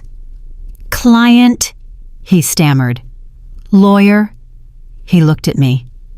Really looked at me. I stopped walking. I stood 3 feet away from him. I didn't yell. I didn't look angry. I looked at him with absolute indifference. "I am not a librarian, Andre," I said. My voice was calm, clear, and carried to every corner of the room. I walked past him. I walked past the stunned board members. I walked past Mr. Sterling, who bowed his head slightly as I passed. I reached the head of the table. I placed my leather portfolio on the mahogany surface. I looked at the leather chair that Andre had been staring at with such longing. I sat down. I folded my hands on the table and looked out at the room. "My name is Jasmine Davis," I said, "and I am the chairwoman of Onyx Horizon." I turned my gaze to Andre, who was standing alone in the middle of the room, looking like a man who had just realized the parachute he packed was full of silverware. "And you, Andre, are sitting in my seat. Oh, wait, you are standing. Good, because you won't be needing a chair where you are going." The silence in the boardroom was heavy enough to crush a man, but Andre was too busy drowning in his own delusion to feel the weight. He stood there, his face flushed, looking from me to Mr. Sterling, and then to the confused board members. His brain was working overtime, trying to reject the reality standing in front of him. He could not process the image of his wife, the woman he had belittled for 5 years, wearing a suit that cost more than his annual commission and sitting in the seat of power. So he did what bullies always do when they are cornered. He laughed. It was a hollow, cracking sound that bounced off the glass walls. He pointed a shaking finger at me, looking around the room for allies. "This is a joke, right?" Andre stammered, his smile twitching. He looked at Mr. Sterling. "Sir, I get it. This is a stress test. You are testing my ability to handle disruptions." He turned his sneer toward me, trying to regain his footing by diminishing me. "Babe, you really went all out, didn't you? Where did you rent the suit? It doesn't fit you. You look like a child playing dress-up." He looked at the board members, spreading his arms wide. "Security. Where is security? Why are we letting the cleaning staff sit at the main table? Look, She even brought a portfolio. What is in there? Jasmine coupon clippings. A list of groceries you can't afford. Andre walked toward me, his confidence returning as he convinced himself this was just a prank. Get up, Jasmine, he commanded, snapping his fingers. You are embarrassing yourself. The cleaning crew isn't supposed to be here until after the meeting. We have serious business to discuss. Real money, real power, things you wouldn't understand. He reached for the back of the chair I was sitting in, intending to pull it out and physically remove me. Mr. Davis. A voice cut through the air like a guillotine blade. It wasn't my voice, it was Mr. Sterling. Andre froze, his hand hovering inches from the leather. He looked at the CEO. Sir, I'm just handling the trash, Andre said, flashing a winning smile. I am clearing the seat for you. Mr. Sterling did not smile back. He walked slowly from the window to the head of the table. He stood next to me. He looked at Andre with an expression of profound disappointment mixed with disgust. That is not my seat, Mr. Sterling said quietly. Andre blinked. What? Of course it is. You are the CEO. Mr. Sterling shook his head. I was the CEO, he corrected. But as I told you, the company was sold this morning. The new owner is sitting right there. Mr. Sterling took a step back and bowed his head to me. It was a gesture of total submission and respect. Madam Chairwoman, he said clearly, the floor is yours. Andre looked at Mr. Sterling. He looked at me. He looked at the nameplate I had placed on the table. No, Andre whispered. That is impossible. She is a nobody. She is a librarian. I finally looked up at him. I locked eyes with the man who had vowed to protect me and instead had preyed on me. I am not a librarian, Andre. I said, my voice cool and steady. And I didn't come here to clean. I reached out and opened the leather portfolio. I pulled out a thick stack of documents. I came here to take out the trash, I said. And I am starting with you. Andre stumbled back as if I had slapped him. He gripped the edge of the table for support. You bought the company, he gasped. With what money? You don't have any money. I checked your accounts. I picked up a remote control from the table. I have many accounts, Andre, I said. You only checked the one I let you see, the one I used to pay for your groceries and your rent while you pretended to be a big shot. I pointed the remote at the large screen behind him. Lights, I commanded. The room darkened. The projector hummed to life. A massive spreadsheet appeared on the wall, glowing in the dim light. It was detailed, colorful, and damning. Let's talk about your restructuring plan, Andre, I said, standing up and walking toward the screen. You said you wanted to cut the fat. You said you wanted to eliminate waste. I agree. I clicked a button. The screen zoomed in on a series of transactions highlighted in red. These are the corporate credit card statements for the sales department over the last 12 months, I explained to the silent board members. Specifically, the card issued to the director of sales. Andre's face turned the color of ash. Wait, he said, raising a hand. That is confidential. You can't show that. I ignored him. Item 1, I read aloud. $5,000 charged to office supplies on May 12th. I clicked the remote. A photo appeared on the screen. It wasn't a receipt for paper or toner. It was a photo from a jewelry store surveillance camera. It showed Andre buying the fake Rolex he was currently wearing. Item 2, I continued. $10,000 charged to client entertainment on June 1st. I clicked again. A copy of a lease agreement appeared. It was for a BMW 5 Series. The lessee was Andre Davis. Item 3, I said, my voice hardening. $3,000 charged 2 days ago, listed as event coordination. I clicked the remote. An image of 3 VIP tickets to the Onyx Horizon Gala appeared on the screen. The names on the tickets were Andre Davis, Tiffany Davis, and Marcus Davis. The board members began to whisper. Mr. Thompson, the VP of HR, was writing furiously in his notebook. You stole from the company to buy tickets to the party where you planned to humiliate me, I said, turning to look at him. You used my money to buy your way into a room you didn't belong in. And then you tried to kick me out of it. Andre was shaking. Sweat was pouring down his face. It was an advance. He shouted, his voice high and shrill. I was going to pay it back. It was an accounting error. I was investing in my image. It was for the good of the company. I clicked the remote again. The screen changed. Now let's talk about the consultants you hired, I said. A new spreadsheet appeared. It showed monthly payments of $2,000 going to a vendor listed as T&M Solutions. I clicked again. The incorporation documents for T&M Solutions appeared. The registered agents were Tiffany Davis and Marcus Davis. You put your brother and sister-in-law on the payroll, I said. You have been paying them a salary for 2 years. For what, Andre? What consulting did they do? Did Marcus consult on how to sit on a couch? Did Tiffany consult on how to be a mean girl? Andre couldn't speak. He was gasping for air, pulling at his collar. That is embezzlement, Andre, I said. That is fraud. And since this company is now privately owned by me, that means you didn't just steal from a faceless corporation. You stole from me. You reached into my pocket and gave my money to the people who treat me like dirt. I looked toward the back of the room. Standing in the shadows near the door was a woman in a gray business suit holding a tablet. She had been summoned by HR to take notes on the transition announcement. It was Tiffany. She worked in the PR department, a job Andre had begged the previous management to give her. She had been standing there the whole time. She had seen everything. Tiffany, I said, step into the light, please. Tiffany froze. She looked like a deer in headlights. She walked slowly toward the table, her legs shaking. She looked at Andre, begging him to fix it, but Andre was staring at the floor, defeated. I see you are wearing a new dress, I said pleasantly. It is very nice. Did the company pay for that too?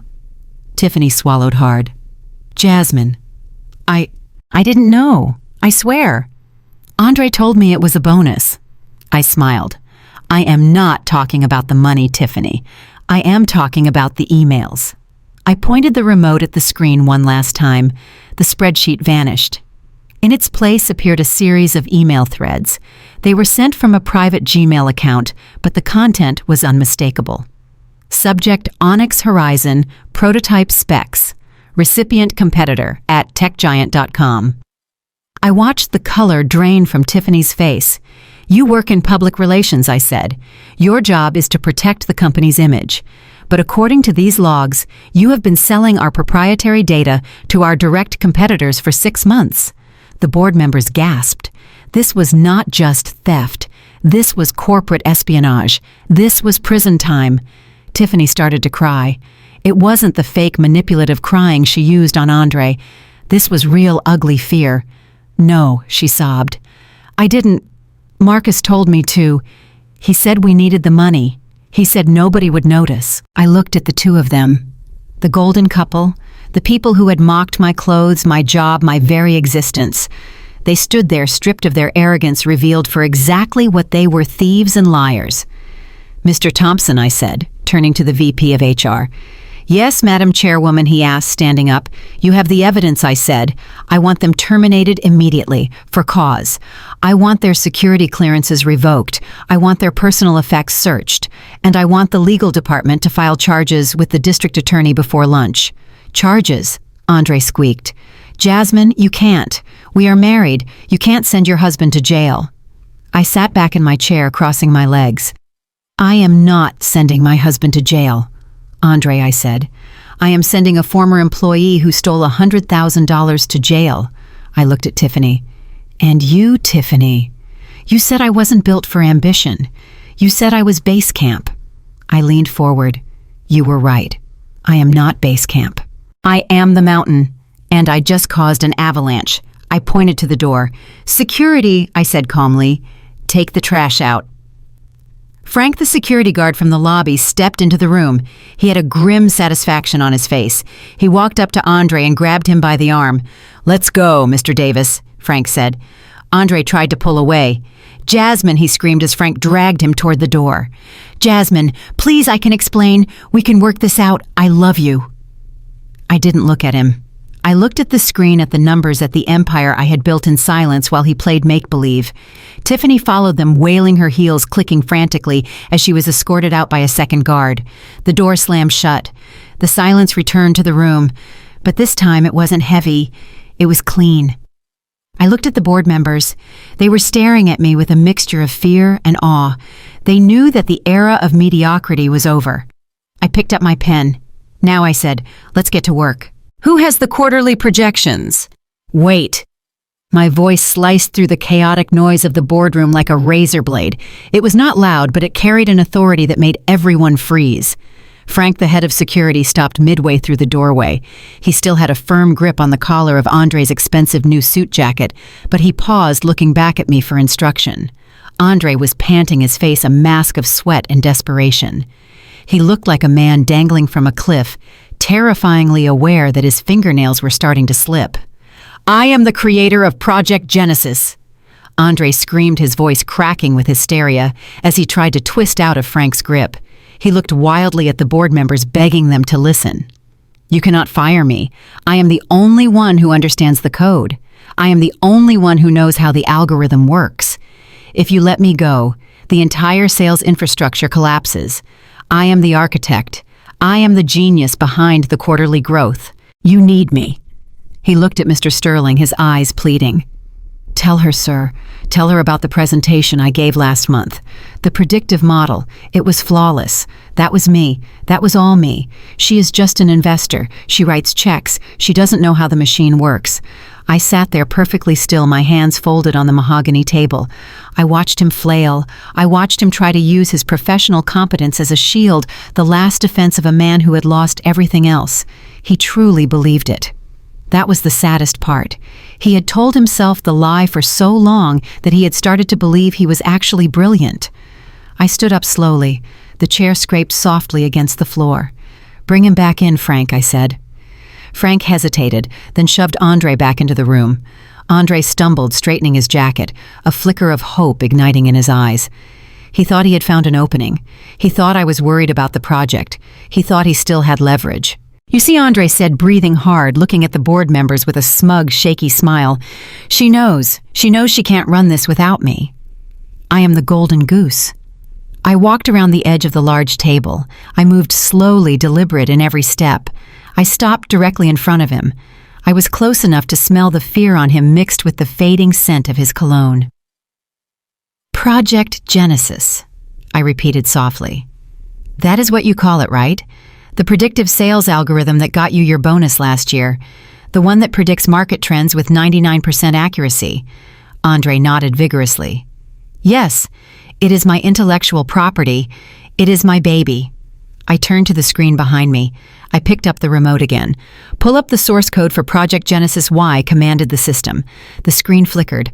Lines of complex code cascaded down the wall, a waterfall of green text on a black background. It was dense. It was complicated. To the average person, it looked like nonsense. To a programmer, it was poetry. I looked at the code, then I looked at Andre. "It is brilliant work, Andre," I admitted. "The syntax is elegant, the logic loops are seamless. It is sophisticated engineering." Andre puffed out his chest. "Thank you. Finally some respect." "There is just one problem," I said. I pressed a button on the remote. The screen froze. A red box appeared around a specific section of the code at the bottom of the script. "This morning at 7 o'clock the system crashed," I said. Andre frowned. "What no?" "It was working fine when I left the house. It crashed," I continued, "because of a syntax error in line 4002. The system attempted to execute a trade command and hit a wall. It has been down for 2 hours. We have lost approximately $50,000 in potential revenue since breakfast." Andre waved his hand dismissively. "It is a glitch. I can fix it in 5 minutes. Just let me at a terminal." I shook my head. "You can't fix it, Andre." "Of course I can," he shouted. "I wrote it." "No," I said, my voice dropping to a dangerous whisper. "You didn't write it." The room went deadly silent. I took a step closer to him. "Do you remember 3 years ago when you were first assigned this project?" I asked. "You were a junior associate. You came home every night crying. You were stressed. You told me the coding was too hard. You told me you were going to quit. You drank half a bottle of whiskey every night just to fall asleep." Andre's eyes darted side to side. That is not true. I was just tired. And every night I continued relentless. After you passed out on the sofa with your mouth open, I would open your laptop." Andre froze. "I would look at the mess you had made," I said. "It was garbage, Andre. It was sloppy. It was full of bugs. It wouldn't have compiled in a high school computer science class, let alone at a Fortune 500 company." I walked over to the screen and touched the projected code. I spent 4 hours every night fixing your mistakes, I said. I rewrote the back end. I optimized the search functions. I built the predictive model. I did it while you slept. I did it while you dreamed about being a CEO. And in the morning when you woke up and ran the program, you were so hungover and so arrogant that you didn't even notice it was different. You just saw that it worked and you took the credit. No, Andre whispered. You are lying. You are a librarian. You don't know code. I turned to the board. Mr. Sterling, I said, please check the metadata on the code commits for Project Genesis. Look at the author tag on the back-end updates. Mr. Sterling tapped his tablet. He scrolled for a moment. Then he looked up, his eyebrows raised. The author tag is Ghostwriter89, Mr. Sterling read. I smiled. That is my handle, I said. It is the same handle I used when I sold my first software patent 10 years ago. It is the same handle I use for my investment portfolio. I turned back to Andre. For 3 years, I have been your ghostwriter, Andre. I wrote your speeches. I fixed your spreadsheets. I coded your algorithms. I made you look competent. I made you look smart. I built the ladder you climbed. I paused, letting the reality sink in. And do you know why the system crashed this morning? I asked. Andre shook his head, mute with horror. Because last night after you slapped me, after you threw the divorce papers in my face, I decided to take the night off, I said. I didn't open your laptop. I didn't fix the error you made yesterday afternoon. I let your work stand on its own merit for the first time in your career. I gestured to the red box on the screen. And that is the result. Total failure. Without me, Andre, you are not a genius. You are a syntax error. Andre looked at his hands.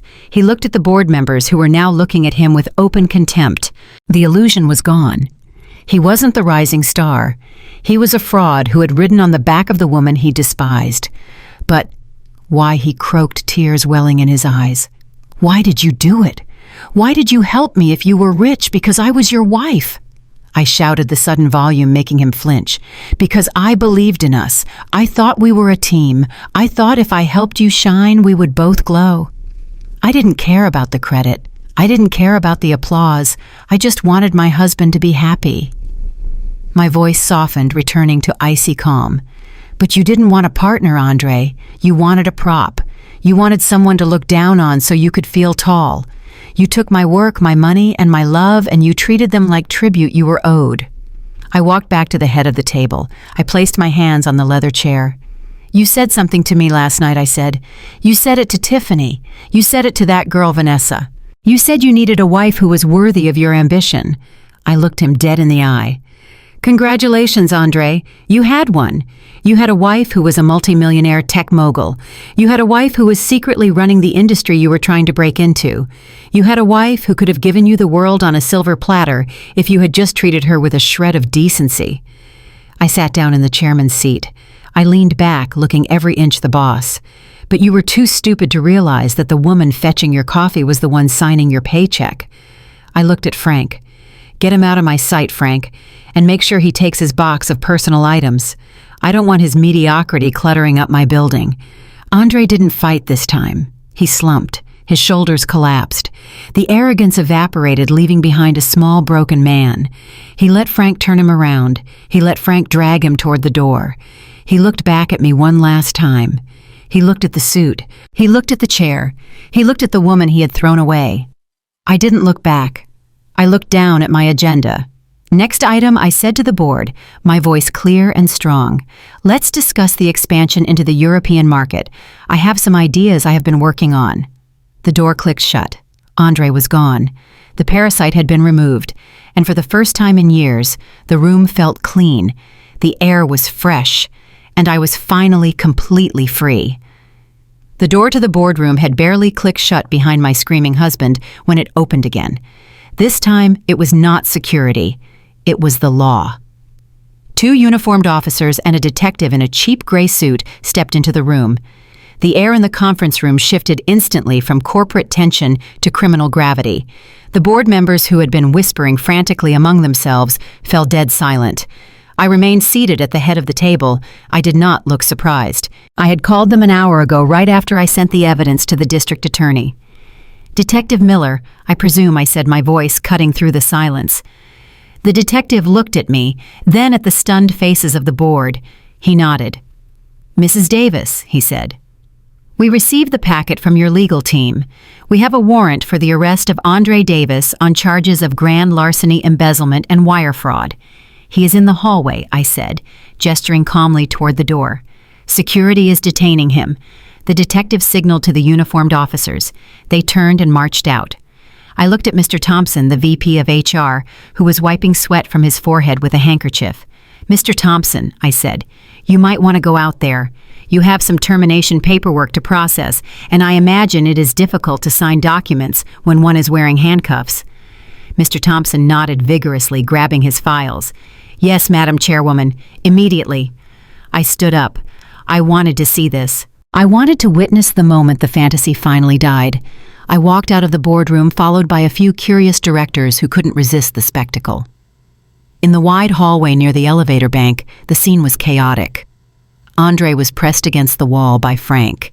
He was still arguing, still trying to pull rank, still insisting that this was all a misunderstanding. "Frank, you are making a mistake," Andre was shouting.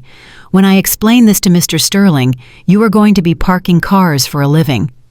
Then he saw the police officers approaching. Andre's face went from red to a terrifying shade of white.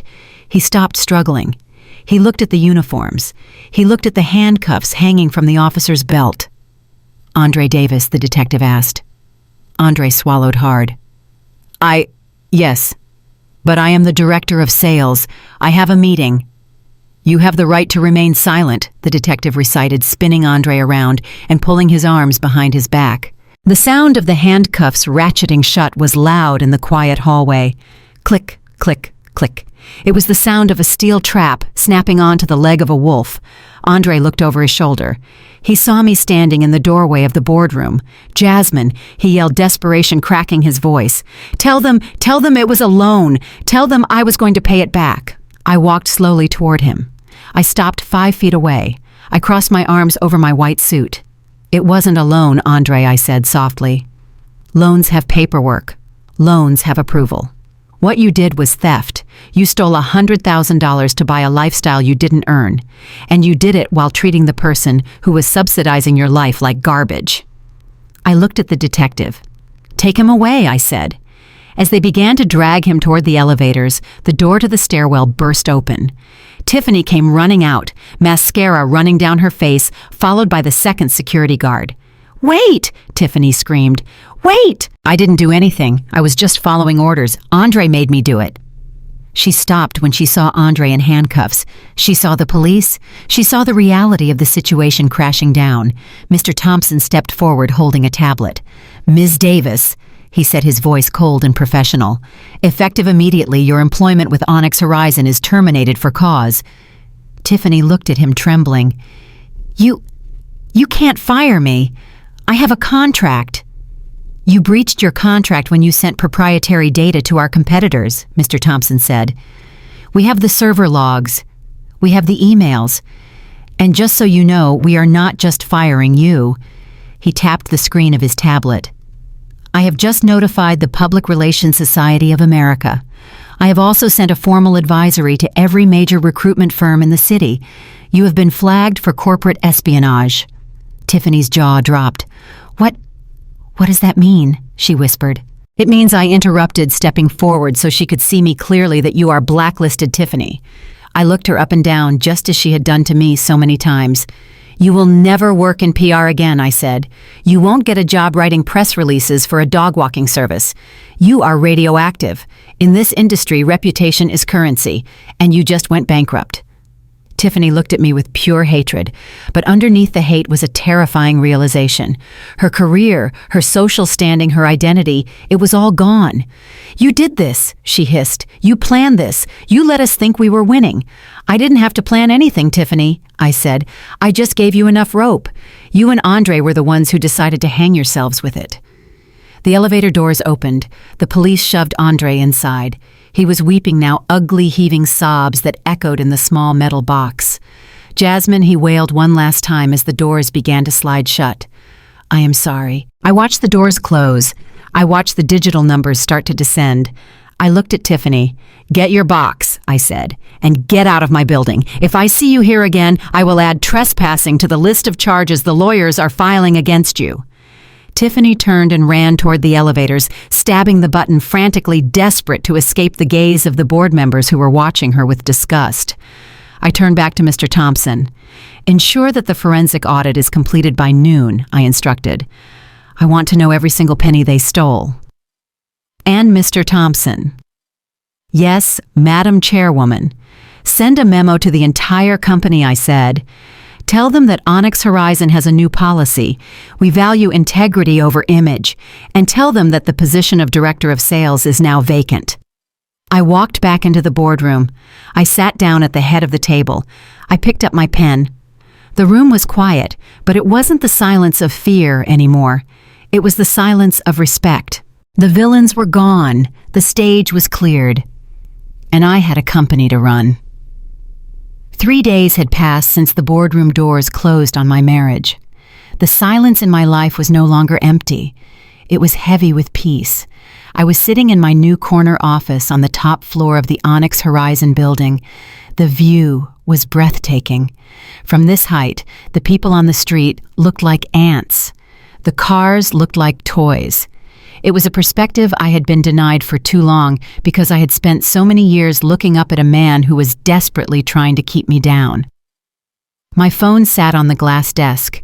It was a new phone, a new number, but I had kept the old line active for exactly one reason. I knew this moment was coming. I knew Andre well enough to know that he would not go quietly into the night. He would not accept defeat with dignity because dignity requires self-awareness, and Andre had none. At 2 p.m, the phone rang. The screen lit up.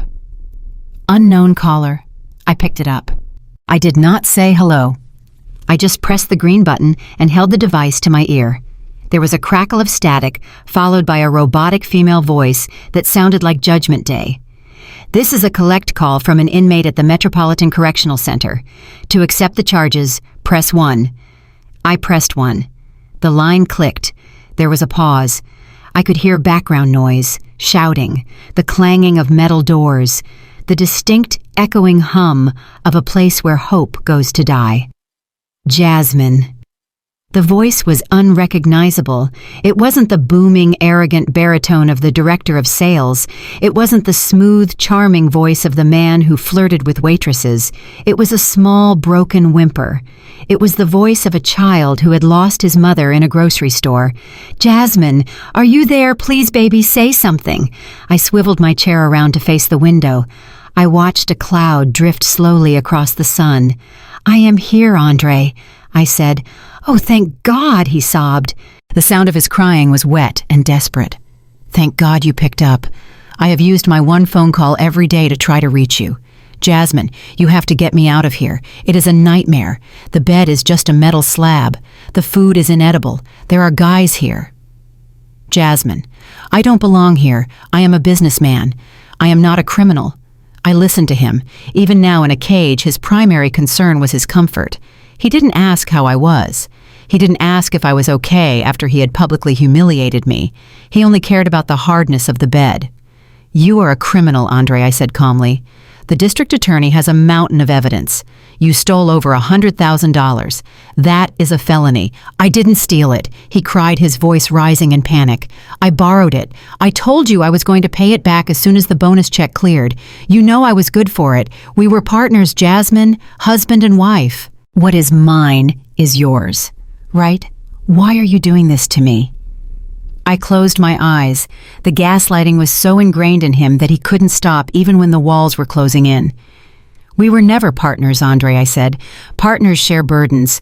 Partners lift each other up. You treated me like a stepping stool. You wiped your feet on me every time you wanted to feel tall." No, that is not true," he pleaded. "I was just stressed. You don't understand the pressure I was under. The sales targets were impossible. Mr. Sterling was always watching me. I felt like I was drowning Jasmine. I needed to project success to achieve success. I did it for us. I wanted to give you a good life. I wanted to buy you nice things." I opened my eyes and looked at the diamond bracelet on my wrist. It was the one I had bought for myself. You didn't want to buy me nice things, Andre. You wanted to buy yourself an audience. You wanted Tiffany and Marcus to clap for you. You wanted random women at parties to admire you. I was just the prop you kept in the closet until you needed someone to blame for your failures. Baby, please. He wept. Don't say that. I love you. You are the love of my life. I know I messed up. I know I was mean. But it was just the alcohol talking. It was the stress. It wasn't me. The real me loves you. Remember our honeymoon? Remember when we went to Miami? We were happy, Jasmine. We can be happy again. Just drop the charges. Tell the lawyers it was a misunderstanding. Please, I will make it up to you. I will spend the rest of my life making it up to you. I let his words hang in the air. I let them wither and die in the silence between us. I thought about Miami. I remembered that trip. I remembered paying for the hotel because his card had been declined. I remembered him flirting with the lifeguard while I sat alone under the umbrella. I remembered him telling me I looked fat in my swimsuit. He didn't remember any of that. He only remembered the version of the story where he was the hero. Andre. I said, my voice dropping to a register he had never heard before. Yes, baby, he asked, hope creeping into his voice. You need to listen to me very carefully, I said, because this is the last time you will ever hear my voice. I leaned forward, resting my elbows on the glass desk. You don't love me, Andre. You never loved me. I do, he protested. I swear. No, I cut him off. You loved my shadow. You loved that I was quiet. You loved that I was small. You loved that I stood behind you and fixed your mistakes while you took the credit. You loved that my dimness made you feel bright. I paused. You loved having a wife who you thought was beneath you. It made you feel powerful. It made you feel like a king. But you made a fatal miscalculation. What he whispered. You didn't realize that the only reason I was in the shadows was because I was dimming my own light to keep from blinding you, I said. I made myself small so you wouldn't feel threatened. I made myself quiet so you could hear your own voice. I stood up and walked to the window, the sunlight hitting my face warm and brilliant. But I am done hiding, Andre. I am done being your shade. Jasmine. Wait, he stammered. I am not a shadow, Andre, I said, delivering the final verdict. I am the sun, and you flew too close. But you wanted a wife who was worthy of you, I asked? Well, you found out the truth. You were never worthy of me. You were a moth, Andre.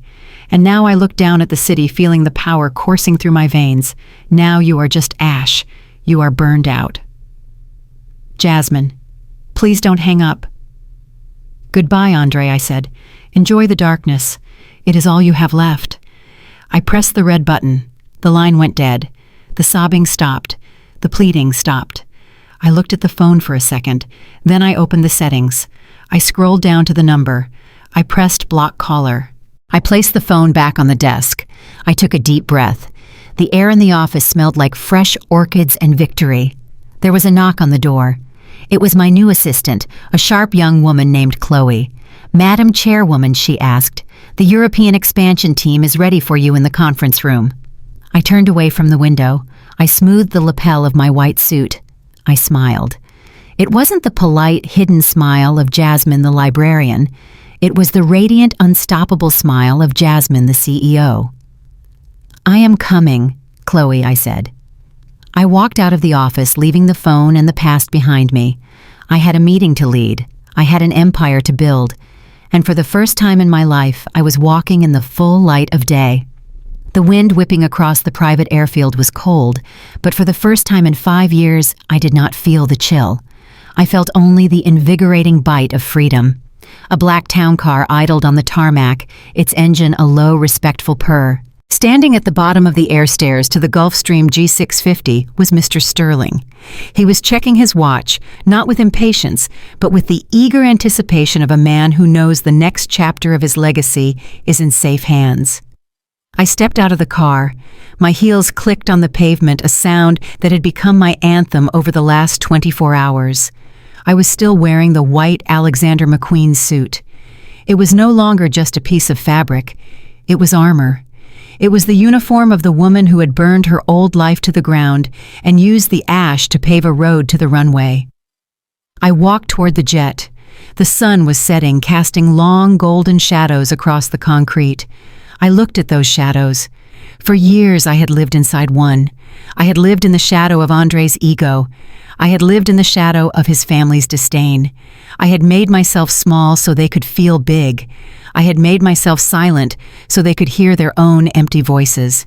But as I looked at the sleek silver bird waiting to take me across the ocean, I realized that shadows are not permanent. They move, they shift, and when you stand directly under the light, the shadow disappears entirely. Mr. Sterling smiled as I approached. He did not offer a handshake.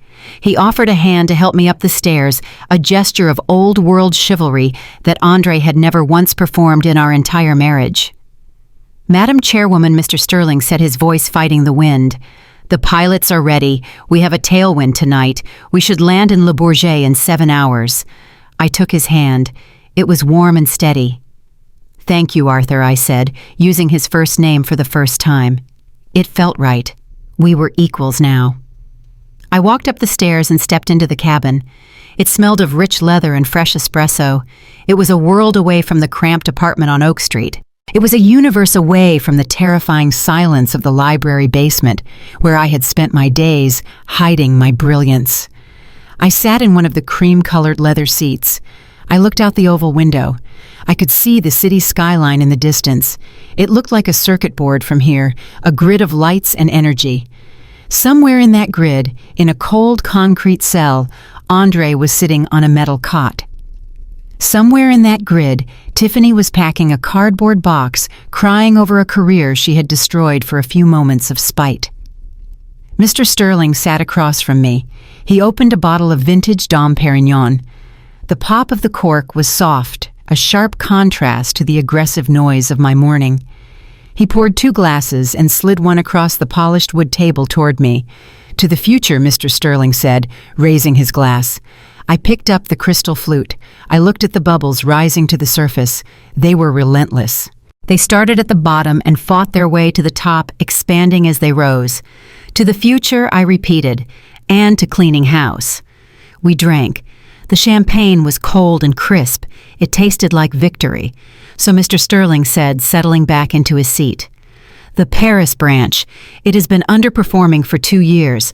The French regulators are tough. The labor unions are aggressive. Everyone told me to sell it. They said it was a sinking ship."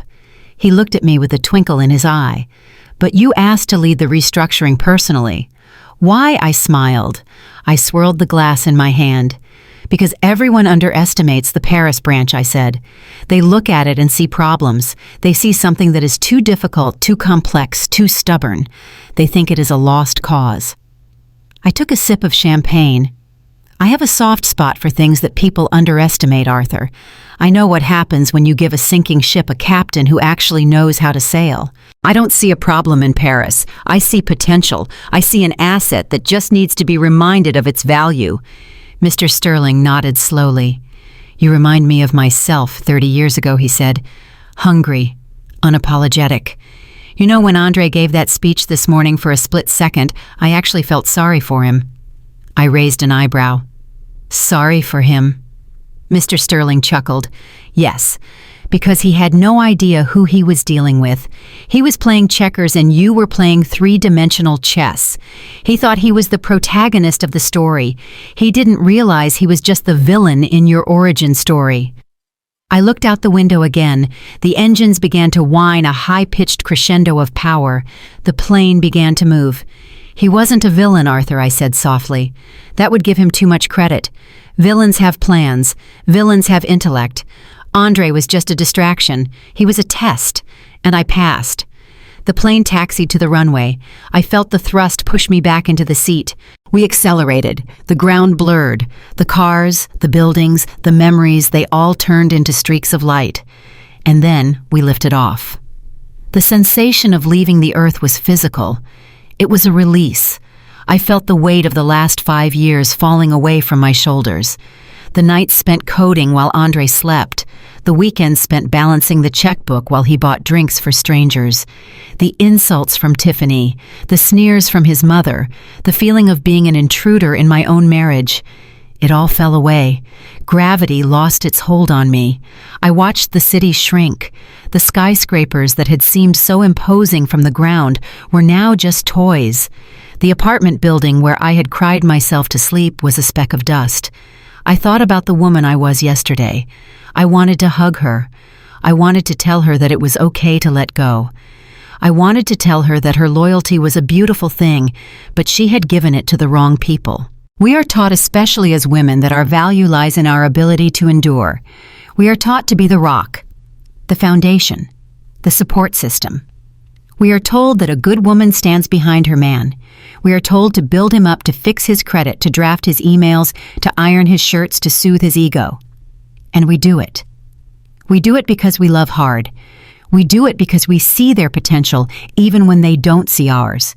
We pour ourselves into them until we are empty, hoping that one day they will look at us and say thank you, hoping that one day they will realize that we are the magic. But Andre taught me a painful lesson. Some people don't want magic. They want a mirror. They want you to reflect their image back to them at twice the size. And the moment you stop reflecting, the moment you step out of the frame and become your own person, they break the glass.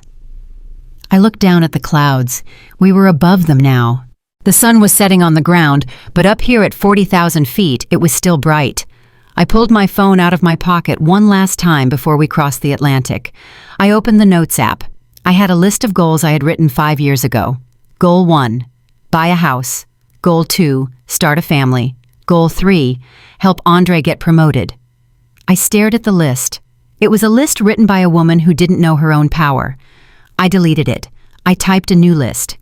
Goal 1, expand Onyx Horizon into the Asian market by 2026. Goal 2, launch a scholarship fund for women in tech who have been told they don't belong. Goal 3, never ever shrink again. I locked the phone. I looked at Mr. Sterling. Arthur, I said.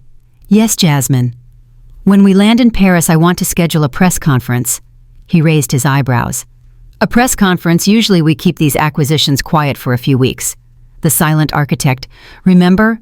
I shook my head. The silent architect is dead, I said. I retired her. She served her purpose. She protected me when I was vulnerable, but I am not vulnerable anymore. I looked at the reflection of my face in the dark window. I saw the diamond earrings. I saw the sharp jawline. I saw the fire in my eyes. I want the world to know who owns this company, I said. I want my face on the cover of Forbes. I want every young girl who is being told to sit down and be quiet to see me standing up. Mr. Sterling smiled, a broad, genuine smile. I will make the call as soon as we land, he said. I looked back out at the horizon. The sky was a deep, bruised purple fading into black. The stars were coming out. I thought about Andre one last time. I wondered if he was looking out the barred window of his cell. I wondered if he was looking at the same stars. He had told me I belonged in the shadows. He had told me to hide in the corner at the party. He had told me I was nothing without him. I took a deep breath, filling my lungs with the pressurized air of the cabin. He was wrong. I didn't belong in the shadows. I owned the light. I leaned my head back against the seat and closed my eyes. I wasn't tired. I was just ready. Don't ever let anyone tell you to stand in the shadows. I whispered to myself a mantra for the new life that was waiting for me in Paris. Unless I added a small smile playing on my lips. Unless you are the person who owns the building. Then you can stand wherever the hell you want. The jet banked left, turning toward the east, toward Europe, toward the future. I was flying, and this time I wasn't carrying any extra weight. Thank you for watching this story. I know it was intense. I know it was heavy. But I shared it with you because I know I am not the only one. I know there are thousands of you watching this right now who are tired. You are tired of being the strong one. You are tired of being the secret weapon for a partner who treats you like a liability. You are tired of dimming your light so you don't outshine someone who refuses to polish themselves. You might be sitting in your car right now crying after a long shift, wondering why your sacrifices aren't being appreciated. You might be looking at a man who is wearing a watch you bought him, driving a car you co-signed for, while he tells you that you are not ambitious enough. I want you to listen to me. You are not crazy. You are not demanding. You are not too much. You are an investment that they cannot afford. I want to hear from you. I want to know your story. Have you ever built a man up from the ground floor only to have him evict you from the penthouse when he finally made it? Have you ever been the ghostwriter for someone else's success? Have you ever had to hide your intelligence, your money, or your shine just to keep the peace in your home? Tell me in the comments below. Let's start a conversation. Let's expose the shadows, because the only way we heal is by turning on the lights. And if you are ready to stop being the silent partner in your own life, if you are ready to claim your seat at the head of the table, hit that like button. Share this video with a sister, a friend, or a daughter who needs to hear it. Subscribe to the channel. Join our community. We are building an empire of women who know their worth. My name is Jasmine. I am the chairwoman of Onyx Horizon, and I am telling you right now to stand up. The meeting is adjourned. Jasmine's story is a profound masterclass in self-worth and the high cost of dimming your light to accommodate someone else's shadow. For years, Jasmine operated as the silent architect, fixing errors and funding a lifestyle for a husband who viewed her only as an accessory. She fell into the dangerous trap that many strong women face, the belief that unconditional loyalty can eventually transform a partner's insecurity into gratitude. But as we saw, Andre didn't want a partner. He wanted a mirror to reflect a magnified version of himself. When Jasmine stopped reflecting and started shining, the relationship shattered. The brutal truth this story reveals is that you cannot love someone into respecting you. If your intelligence, your success, or your shine makes your partner feel small, that is not a sign that you should shrink. It is a sign that you have outgrown the room. We often confuse supporting a partner with enabling their mediocrity. Jasmine's ultimate victory wasn't just revealing she owned the company, it was reclaiming the energy she had wasted on a bad investment. True power does not need to be loud. It moves in silence and strikes with precision.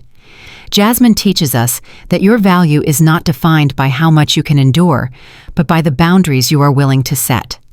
Walking away from those who undervalue us is not a loss. It is the ultimate promotion. Never apologize for being the smartest person in the room, and never set yourself on fire just to keep someone else warm, especially when they are the ones holding the match. If you have ever had to remind someone that you are the table, not just a guest, hit that subscribe button and share your story in the comments below, because it's time we stop shrinking and start owning the building.